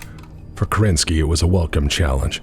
Kerensky had made a career by embracing creative problem solving. Kerensky took 20 jump ships loaded to the gills, carrying between them a sum total of 60 dropships. Each dropship was stripped of weapons, packed with extra armor and craploads of explosives, and then autopiloted into kamikaze attacks en masse to destroy the stations. There was the goddamn drone fleet to worry about. If they converged on the drop points, Kerensky would be cut apart piecemeal if his forces arrived. 2 ships cannot occupy the same point in space, so jumps would have to be staggered. If the fleet arrived one by one, they'd die to the drone ships and their firepower defending the jump points. So, at this point, a sacrifice was needed. Volunteers from the SLDF Navy formed a separate flotilla, and they jumped to a dangerous pirate point in system, an act risking misjumping into God knows where. This flotilla had one objective: pull the drone fleet away from the jump points and take as many as they could with them. And so they did. The Star League drone task force went down like screaming banshees, cutting a swath through the drone fleet. Warships, kamikaze drone ships cut the fleet to pieces. The Star League anti-drone task force hammered the drones at any range, ramming when weapons failed, sacrificing themselves for their mission. The debris field from this battle stretched half the solar system. In the end, the SLDF anti-drone task force died a glorious death. Each and every ship burned to cinders by thinking machines. However, their sacrifice brought Kerensky an opening. 40 brave and mad crews had destroyed over 100 drone ships in a 2-day manic space battle. Brave lads, all of them. With the jump points now clean, 932 warships converged from 8 separate staging worlds and began high-G maneuvers for Terra itself. This was insane, because again, jump points are fixed and there are well-established safety protocols to prevent people from landing on top of each other. No one had ever before, and no one has ever since tried to jump a fleet this size into such a small area. But these were extraordinary times. Jump safeties were overridden, and standard protocols thrown away. The order was for crews to jump as fast as possible, giving them 5 scant minutes to clear before the next group flew in. Kerensky made a small speech before the throwdown, and with that, it began. Amazingly, only 20 ships misjumped or had drive failures. Some emerged inside the other before exploding, and still the SLDF plowed onward. Through suicidal ramming tactics against the remaining drone ships, madman sacrifices, and a willingness to get this final task done at any cost. Through the loss of an enormous amount of lives, vessels, and time, Terra was finally open. Kerensky soon made landfall, taking to the field in his Orion battle mech. 30 divisions made the first drop under a canopy of all the aerospace fighters the SLDF had left. All space defense stations were silenced at great cost, and the warships hovered overhead to provide close orbital fire support. Kerensky landed himself to retake his hometown on the Moscow front. In air, in the ruins of his beloved Moscow, he saw what the Rimworld's Republic military had made of once magnificent cities. Needless to say, he was a bit mad at all this, and only accepted the surrender of the 33rd Amaris Dragoons after they pleaded with him for mercy. Any mercy. Over 2 hours of sustained government-issue ass-kicking. Among the ruins of his hometown, Kerensky found his family, who had gone underground, endured, and formed the backbone of the local resistance movement. From this moment on, Kerensky fought with renewed purpose. He was emboldened because in the ashes of Moscow, against all probability, he found his family alive and well and realized not all was lost. Kerensky ground Europe and Asia beneath his mech for the next 2 years, breaking Amaris's grip on the world 1 division at a time, 1 city at a time, 1 fortress and strong point at a time. From Spain to the Far East, Kerensky conquered a hemisphere, deliberately searching out and eradicating every mode of resistance. Things got so bad for Amaris' goons that they resorted to using human shields in firefights as a regular battle tactic to slow SLDF operations. By the time Kerensky was ready to deal with Amaris proper, the war on Terra was years old and the planet extensively ravaged from sustained combat without any quarter. Amaris was using any means to slow the SLDF down, with battlefield nuclear ordnance being increasingly common. Amaris was in North America and Kerensky hit it with landings in Mexico and Alaska. He'd done his best to spare civilian casualties, but now was the time to end this madness. Now was the time to end Stefan Amaris' reign. Now was the time to capture Amaris and bring him to trial. Enough had died. Kerensky took the lead himself. It should be noted that the defense of North America might have succeeded if it weren't for Amaris being a goofy bastard and utterly mad at this point. The SLDF was beat to hell, and Amaris' goons were fighting like mad bastards from extensively well-prepared defenses. Amaris insisted on taking control of the defenses personally, and by the time the capital was surrounded, RimWorld's units were using mass suicide attacks to drive the enemy back at any cost. When Unity City fell and the SLDF marched in, Amaris had fled. As the SLDF slowly approached Amaris' last fortified holdings in North America, there was a pleasant surprise. While surrounding the last of Amaris' holdings on the Imperial City, SLDF patrols encountered a bare handful of hardened survivors. In heavy radiation gear, and looking quite like mad wasteland warriors, from the irradiated hellscape of cratered occupied Terra emerged hardened freedom fighters, among them Elizabeth Hazen and Colleen Schmidt. They identified themselves as the ghosts of the Black Watch, and they had a modest request. They wanted a piece of the action. As it turns out, you can't kill the goddamn Black Watch. Nukes are merely inconvenient. Through the coup and the brutal realities of the occupation, the Black Watch had been reborn as the ghosts of the Black Watch and had dedicated their entire energies of every waking day to fight Amaris at every possible turn. Their chief occupation for the better part of a decade had been vengeance upon the usurper. In order, so far they had survived nuclear bombardment, hunter-killer task forces, assassins, and all the mercenaries hired to make them go away. For over a decade, Amaris had been haunted by the sound of bagpipes in his distant memory, and further memories of satchel charges narrowly missing the opportunity to delete him. For 10 years, Amaris had worried about the possible survivors and had sent his best operatives again and again to wipe them out, and one by one the Black Watch had put them all in the cold ground. And now, on the eve of the endgame, they reappeared to serve once more. They provided Kerensky with incredibly detailed intelligence, noting exact pro-Amaris divisions and operatives, their location, strength, patrol routes, and habits. They'd prepared for the liberation by causing chaos as only they could. And for their last request, they wanted back in the SLDF to take to the field once more and help finish the job. Kerensky said yes. The legendary Black Watch mounted up and from there on out participated in the final SLDF military operations to bring Amaris down, serving as a furious sledgehammer force and leading the weary SLDF through its hardest fights. It is my opinion that these legendary warriors appearing at this very critical moment gave the SLDF that last necessary push to see this through to the very end. In a sense, they represented the greatness of the SLDF, never backing down from a challenge, taking betrayal and even nukes with a laugh, and always coming back for another dose of glorious justice. Through this, the Black Watch would have their vengeance done. The only thing left was to take Amaris down.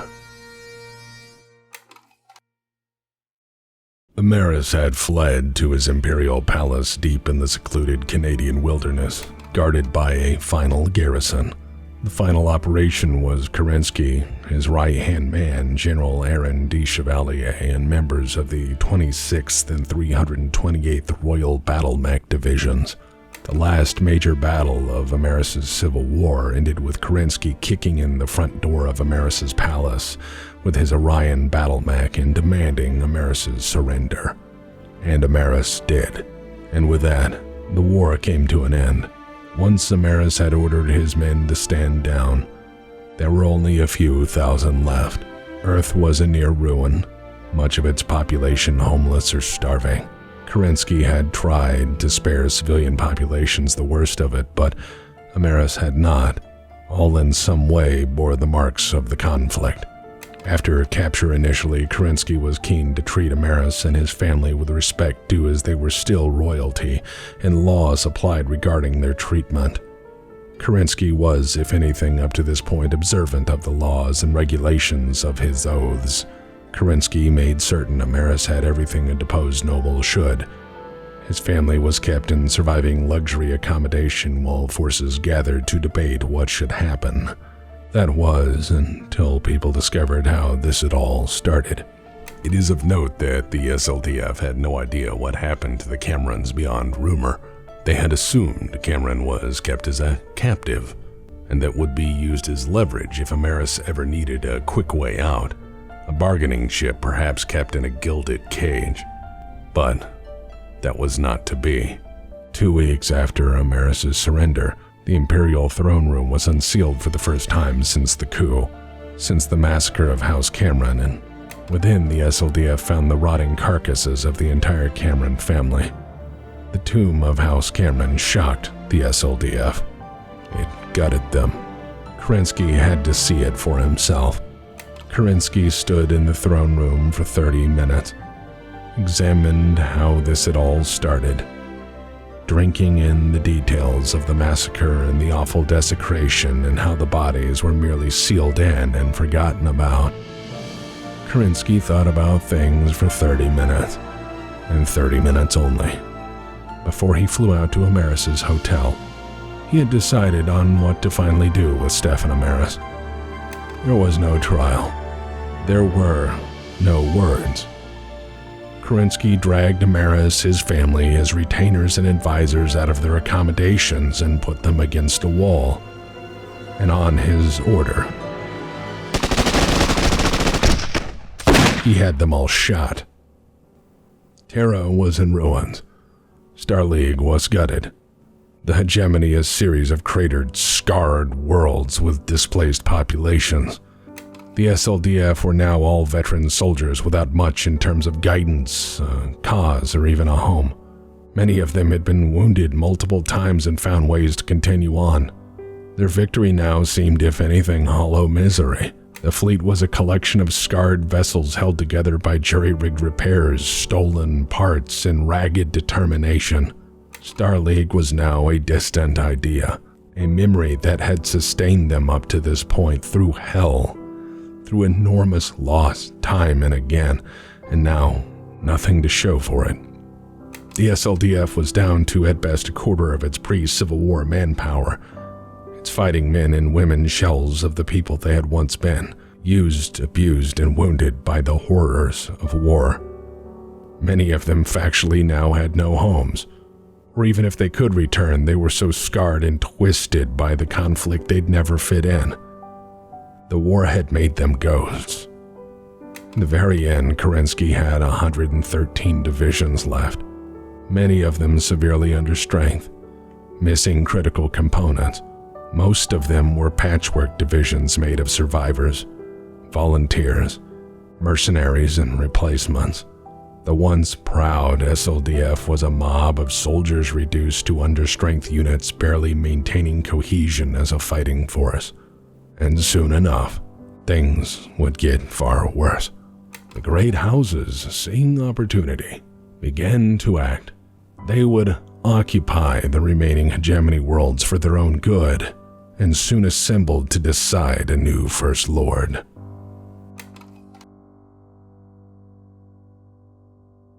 After the fall of Terra and the death of Stefan Amaris, the Council Lords of Star League made their first decision. They stripped Kerensky of his command responsibilities, the title of Protector and all that entailed. Soon after, they began to squabble for power as there was no rightful inheritor of First Lord. Each lord in turn would claim the title of First Lord for themselves and agreed that the council would be dissolved by the lords on 12th of August, 2781. And with that last act, Starleague was dead. General Aaron de Chevalier, Kerensky's right-hand man, immediately proposed Kerensky overthrow the House Lords and restore the Inner Sphere without their petty bickering.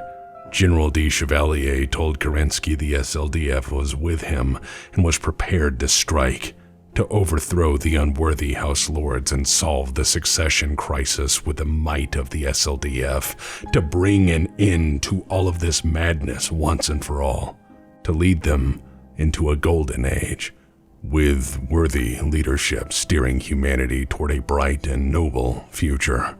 And Kerensky said no. Kerensky refused because he would not turn his guns on what he'd sworn to protect.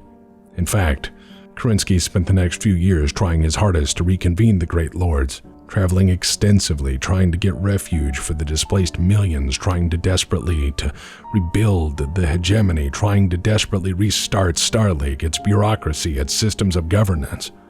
Kerensky visited the Lords to try to get them to come together, to agree on basic humanitarian principles, and above all, continue the Starleague he had fought so hard for, its ideologies being something that sustained hope.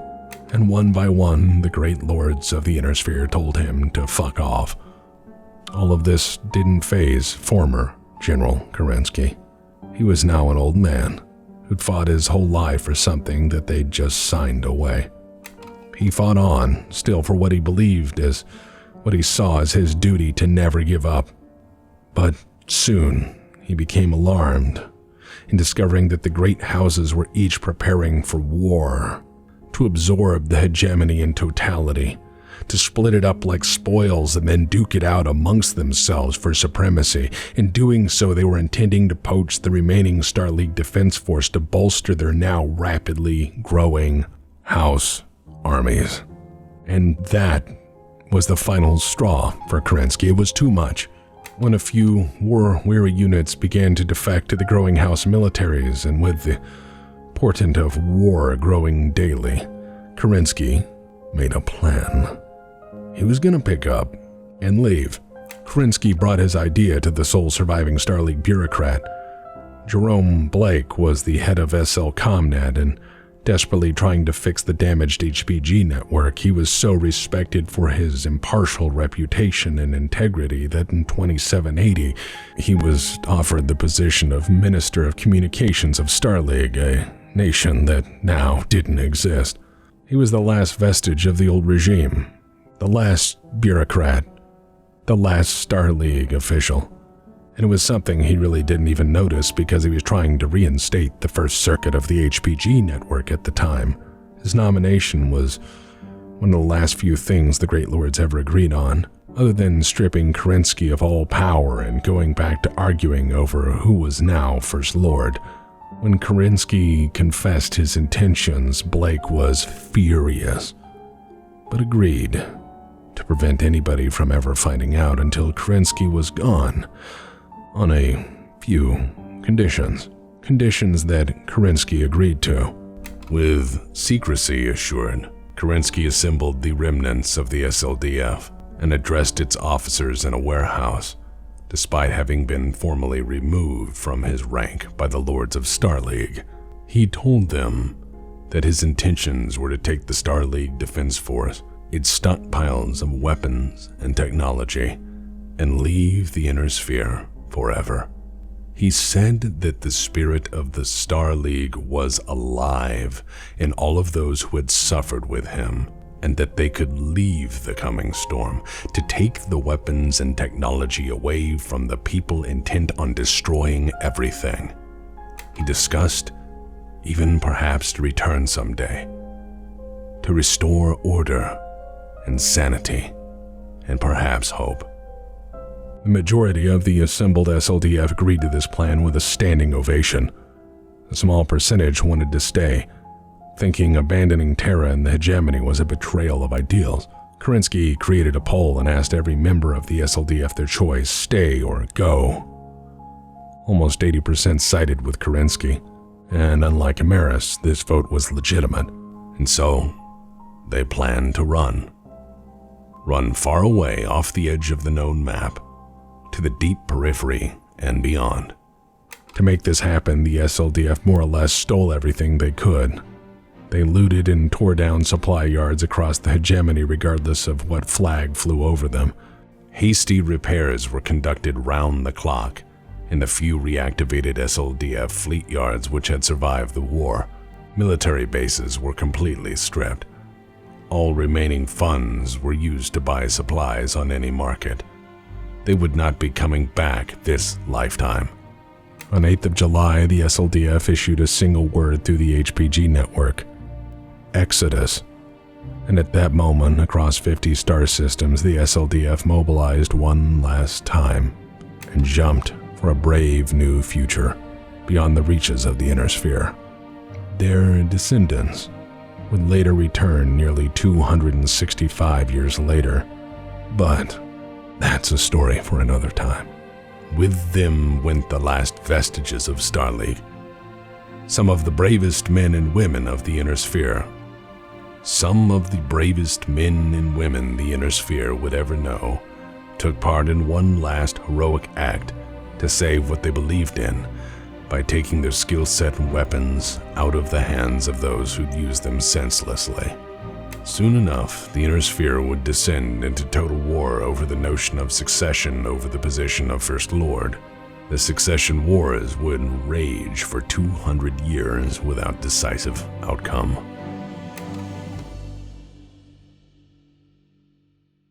Rather than slam the door shut on all this, I'll tie up a few loose threads, as I'll know you'll want to know. Maybe not all of these threads, because I'd like to leave room for future talks, so let's get down to it. Jerome Blake agreed to conceal Kerensky's movement and departure in exchange for assistance. Kerensky convinced staying elements of the SLDF to protect the first circuit of SL Comnet, to preserve just a notion of Star League and the hegemony from the coming storm. A bastion of the old guard, making sure at least the basics of Star League survived. Blake took it upon himself to preserve as much technological knowledge as possible with the total collapse of Star League, and to further that he knew he had to maintain control of the interstellar communications network he'd spent his life building. By 2785, the Star League Department of Communications was renamed to Comstar. Blake managed to gain the support of the House Lords with the communications protocols of 2787 and soon declared Terra off limits, promising neutrality and communication services to all so long as that neutrality was observed in turn. The SLDF units who stayed to protect his mission became the Com Guards, and Blake's doings over time would become legend.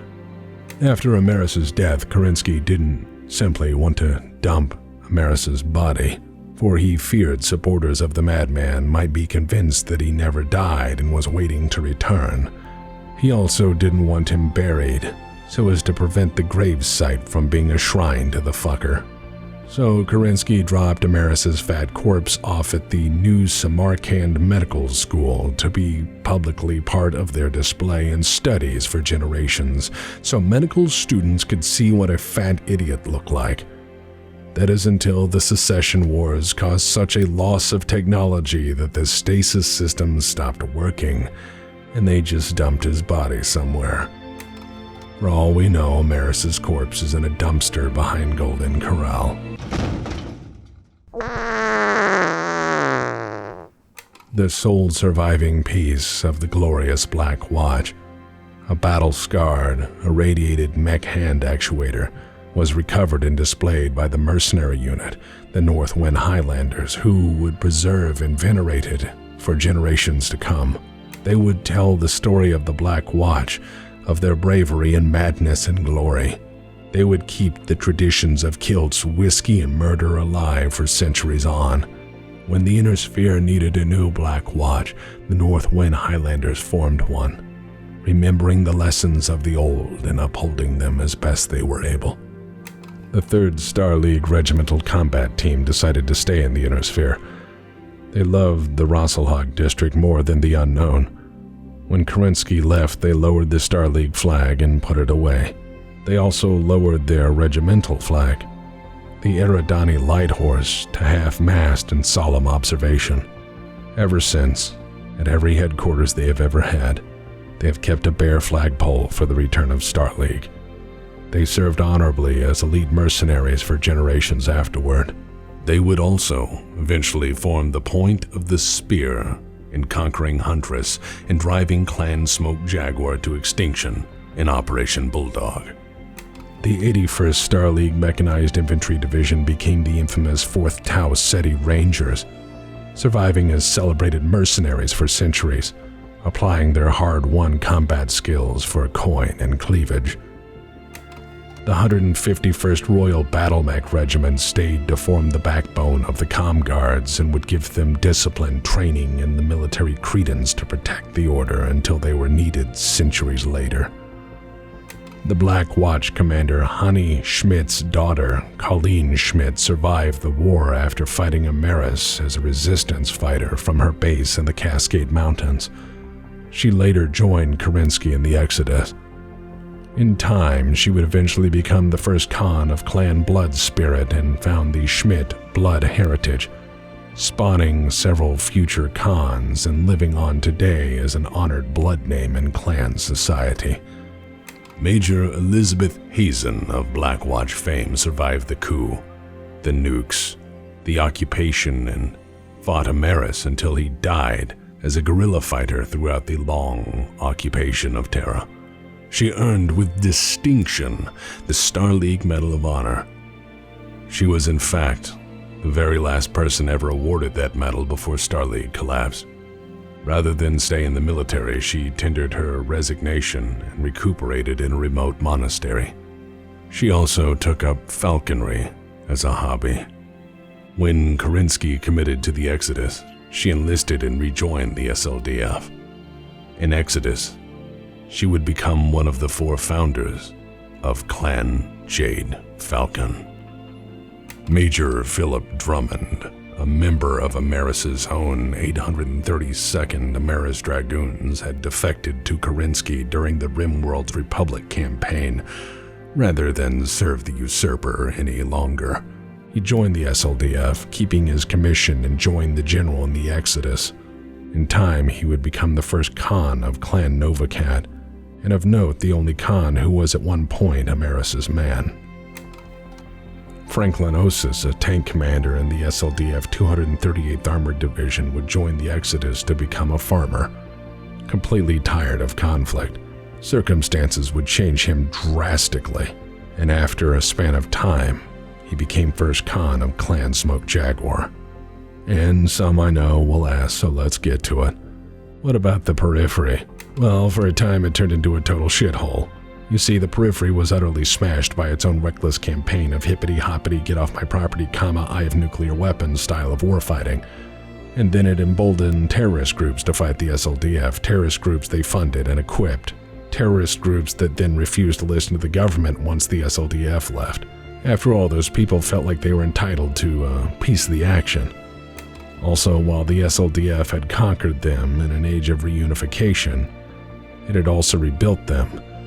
No more Star League meant no more reconstruction, and many places more or less collapsed. The Rimworld Republic fell apart or was annexed, or one and then the other alternatively.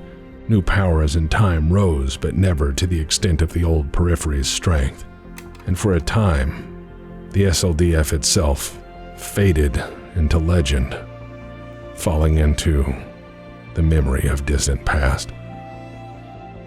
And deep beyond the Periphery, General Kerensky made one last broadcast. It was sent via radio and would have only reached the Inner Sphere 1,000 years later. Interestingly enough, the Inner Sphere would not have to wait 1,000 years to hear the final words of Kerensky.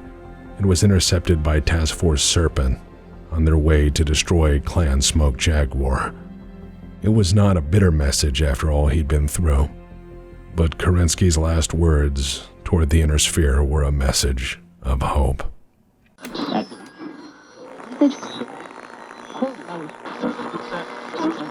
all citizens of the Inner Sphere, do I, Alexander Kerensky, send greetings. Know that I have taken the remnant of the Star League Defense Force, which has remained true to its purpose, beyond the boundaries of the Inner Sphere, beyond the periphery. I have done this, neither out of disappointment with those whom we leave behind, nor out of spite or disdain, as some will say. No. We have left the Inner Sphere because we love it too much to see it destroyed. In the wake of the usurper's coup, and the long, bitter fighting that came with it, I fear that my forces would do incalculable, possibly irreparable harm to our society. We are sworn to ward the Star League and its subjects, not destroy it. Thus, we have left the only homes we have ever known to place the destructive capability of this armada beyond the reach of those who would use it, not for defense, but for conquest. Perhaps, with the might of our mechs and ships out of reach, the leaders who now grapple with one another will relinquish their dreams of subjugating their neighbors and learn to live in peace with them. Perhaps, one day, should mankind step back from the brink of the abyss, we, our children, or our children's children, will return to once more serve and protect and guide the Star League in mankind's quest for the stars. Farewell.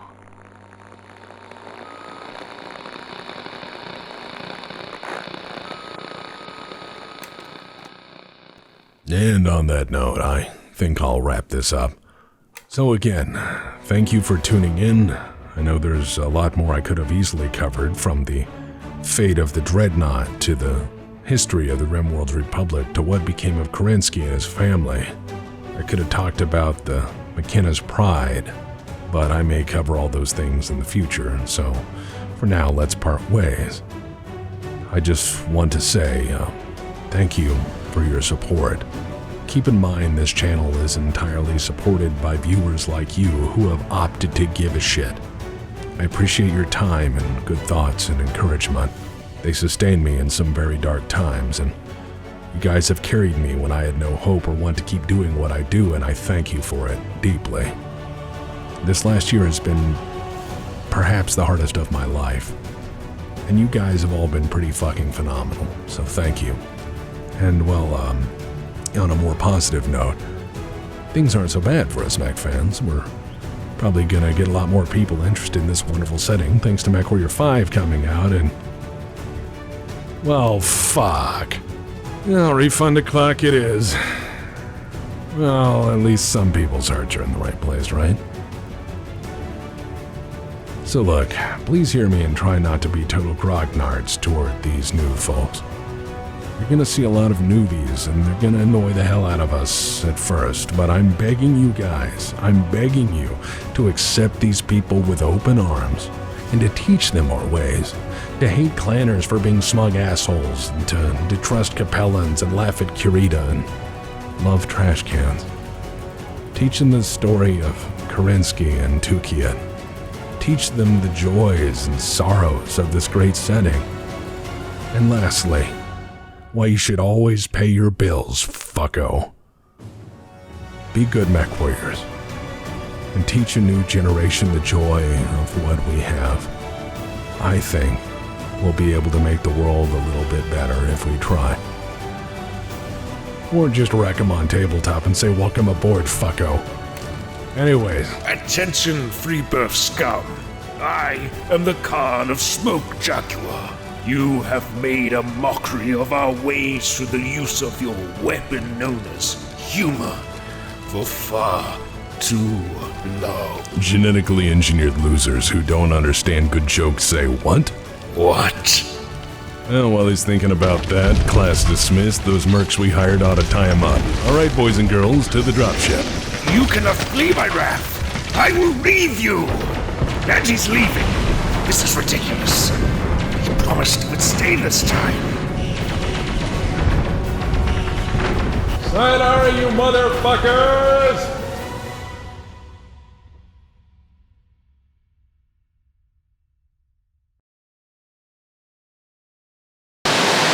You dare to refuse my bajol? Hey folks, welcome to Uncle Bucky's Urban Mech Emporium, your one-stop shop for urban mechs and urban mech parts. Located on Van Zant, 2 miles west of the spaceport by the Golden Corral. Pull up, get yourself a mile of grits, and then waddle on over to Uncle Bucky's Urban Mech Emporium, home of the all-you-can-drink water fountain, free balloons for kids, and sick deals. I'm Uncle Bucky, and let me tell you, I got an urban mech for everybody. Need your lawn mowed? Urban Mech. Cousin's wedding? Urban Mech. Keeping the damn Intersphere from taking your freedoms? Am I being detained? Urban Mech. Urban Mechs are the finest mech C-Bells can buy. We take H-Bills too. We take gold, we take germanium, we take fancy NM-Funcy space rocks, and stock in most companies. Heck, we'll even trade you an Urban Mech for an Urban Mech. We got Urban Mech accessories. We got Urban Mech cup holders, Urban Mech speedometers that go from slow to less slow.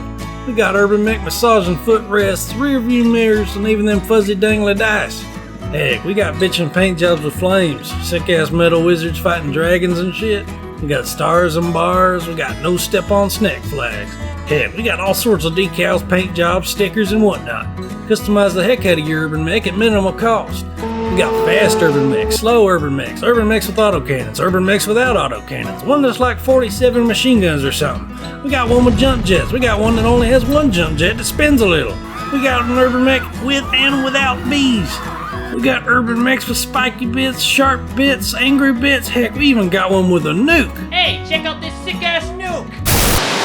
Hey, my name's Not Important, and I'm here to tell you about the Periphery's greatest auto mall of bargains. Come on down to Star League Auto. That's right, we got cars dating all the way back to Star League. Who gives a shit if they're 250 or whatever years old? That's some prime age vintage auto for any auto enthusiast. Look at this here Bull-Lane Military Products Rotunda. At a sleek 20 tons, it's the perfect car for any occasion. Powered by a fusion engine, you got nukes under the hood for a quick getaway. Did I mention that it's got a fucking large laser and an SRM too? Yeah, you can pass anybody because if not, they're dead. They're dead. It's great. And nobody's gonna tow your car because it weighs 20 tons. Find me a city parking attendant that's gonna tow a nuclear engineered 20-ton car. Also, as a bonus, it's got 4 doors for more whores. Located on Van Zant, 2 miles down from the old spaceport across from Uncle Bucky's. And it's not a goddamn nuke.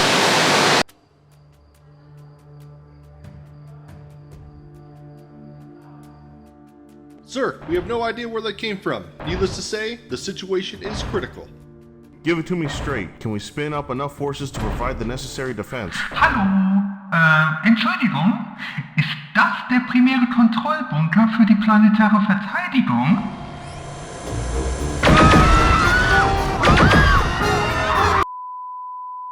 Hey boys and girls, it's me, Mackie the Comstar Clown, and I've got a message from Comstar! We regret to inform you this is the end of your broadcast day.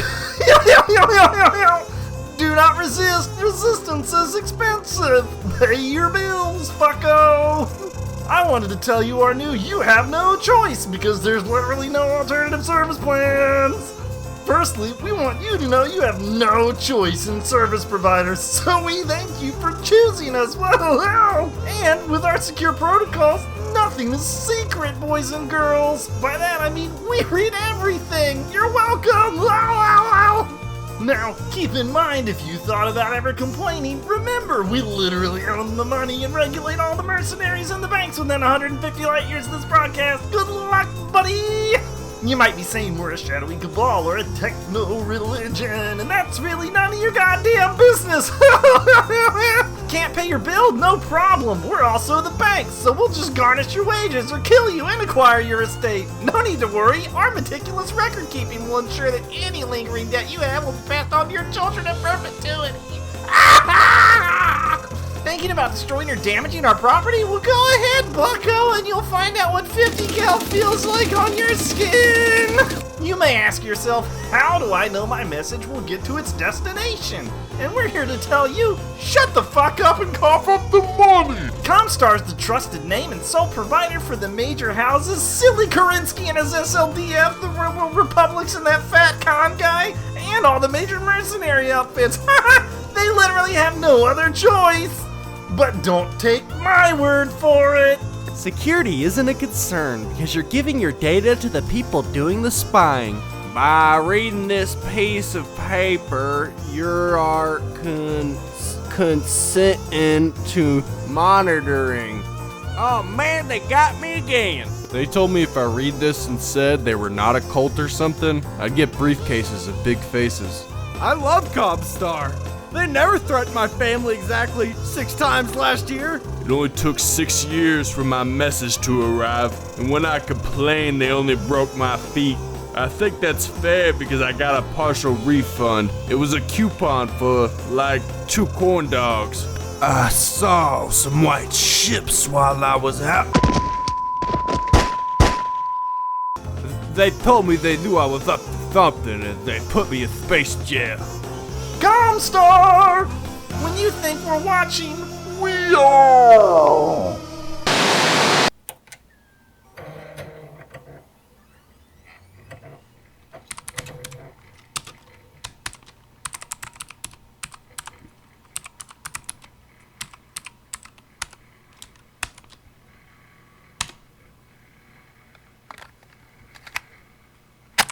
Two old friends, never seen again.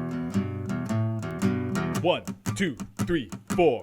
Left Nagel ring in 27, 23. Climbed up all the ranks with everybody following me. I made the Atlas Mech and saw the First Lord die. I have the blues, the Alex Kerensky blues. I was fighting rebels when I heard Amaris call. He said, fuck all the Camerons, this is my Star League after all. He tried to win me over, but I blew up his home worlds. I have the blues, the Alex Kerensky blues. Rimworld's gone, now it's Operation Chieftain time. We split up our whole fucking army to keep those houses in line. Invaded Holy Terra and 100 million of us died. I have the blues, the Alex Kerensky blues. Went to the palace and I kicked down that door. I said, alright Amaris, time to end your civil war. But I found the Camerons dead, so I cut Amaris into shreds. I have the blues, the Alex Kerensky blues. Star League ruined with no real air in sight. All the great houses gear up for another huge fucking fight. Some people wanted me in charge, but I had to say hell no, 'cause of the blues, the Alex Kerensky blues. So I gathered up my army and I said, hey boys, we can't let those great houses have our nice destructive toys. I left the 5th with Blake and took the rest out of the sphere. I have the blues, the Alex Kerensky blues. Pentagon Worlds ain't so bad, but not all my guys agree. Had to kill a few of them and send that voice of Kerensky. Made a Star League in exile, but it was doomed from the start. I had the blues, the Alex Kerensky blues. So I died and left all I had in the hands of my son. And what did he do? He made the clan, stupid son of a gun. And now all they want to do was go and burn my precious in his sphere. I have the blues, the Alex Kerensky blues. The trek to a new horizon is a long thing. A trek to the stars. A star trek. To boldly go where no man has gone before. Or something like that.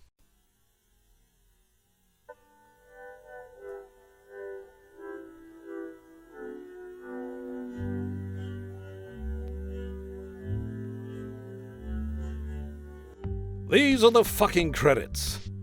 Hello, everybody. This is Duncan Fisher. Brought to you by Sidecorn. Sidecorn. It's got 1,000% of your daily value of goob. What the fuck is goob? Who wrote this? I'm goddamn Duncan Fisher. Tex hired me to read some of these. Let's see. Patreon. Yes, Patreon, where your dreams go to die. This is where you spend your fucking money paying this goddamn misanthrope to do God knows what. Why are you paying for this? This isn't even credits. It's a phone book. Who are all these people? Fuck it. I'm not reading this. I'd rather suck up to Comstar. At least they pay me on time.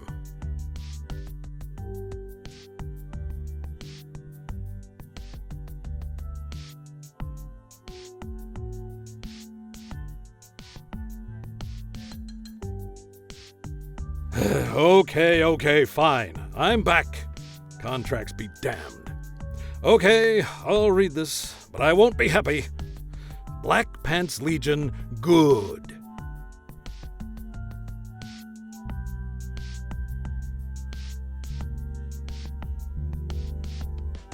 So, if I'm reading this right, Catch-22 ate a whole bowl of Fiesta Pale. Jesus, fuck, how do you even do that? It's not even remotely food.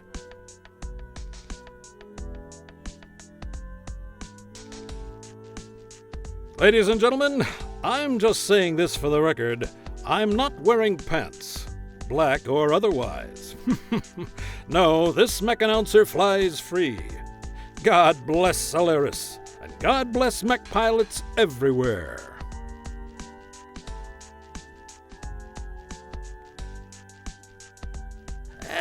Why does Amaris always go to the Golden Corral? This restaurant is not great. They won't even let you put crab legs in the chocolate fountain. This is truly upsetting.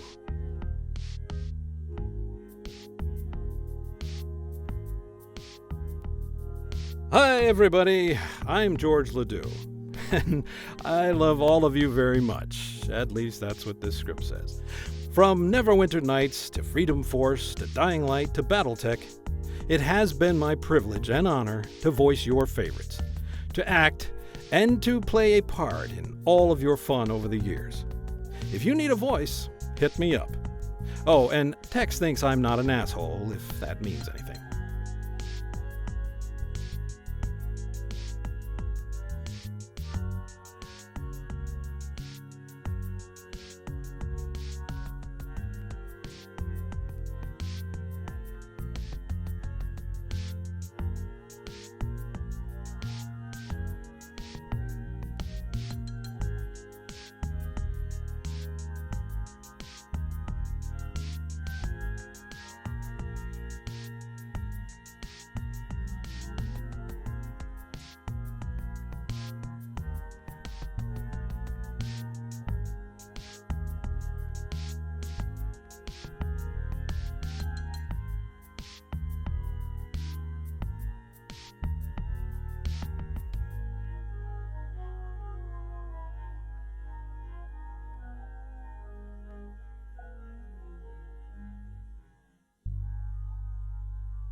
Located on Van Zant, 2 miles west of the spaceport down by the Golden Fucking.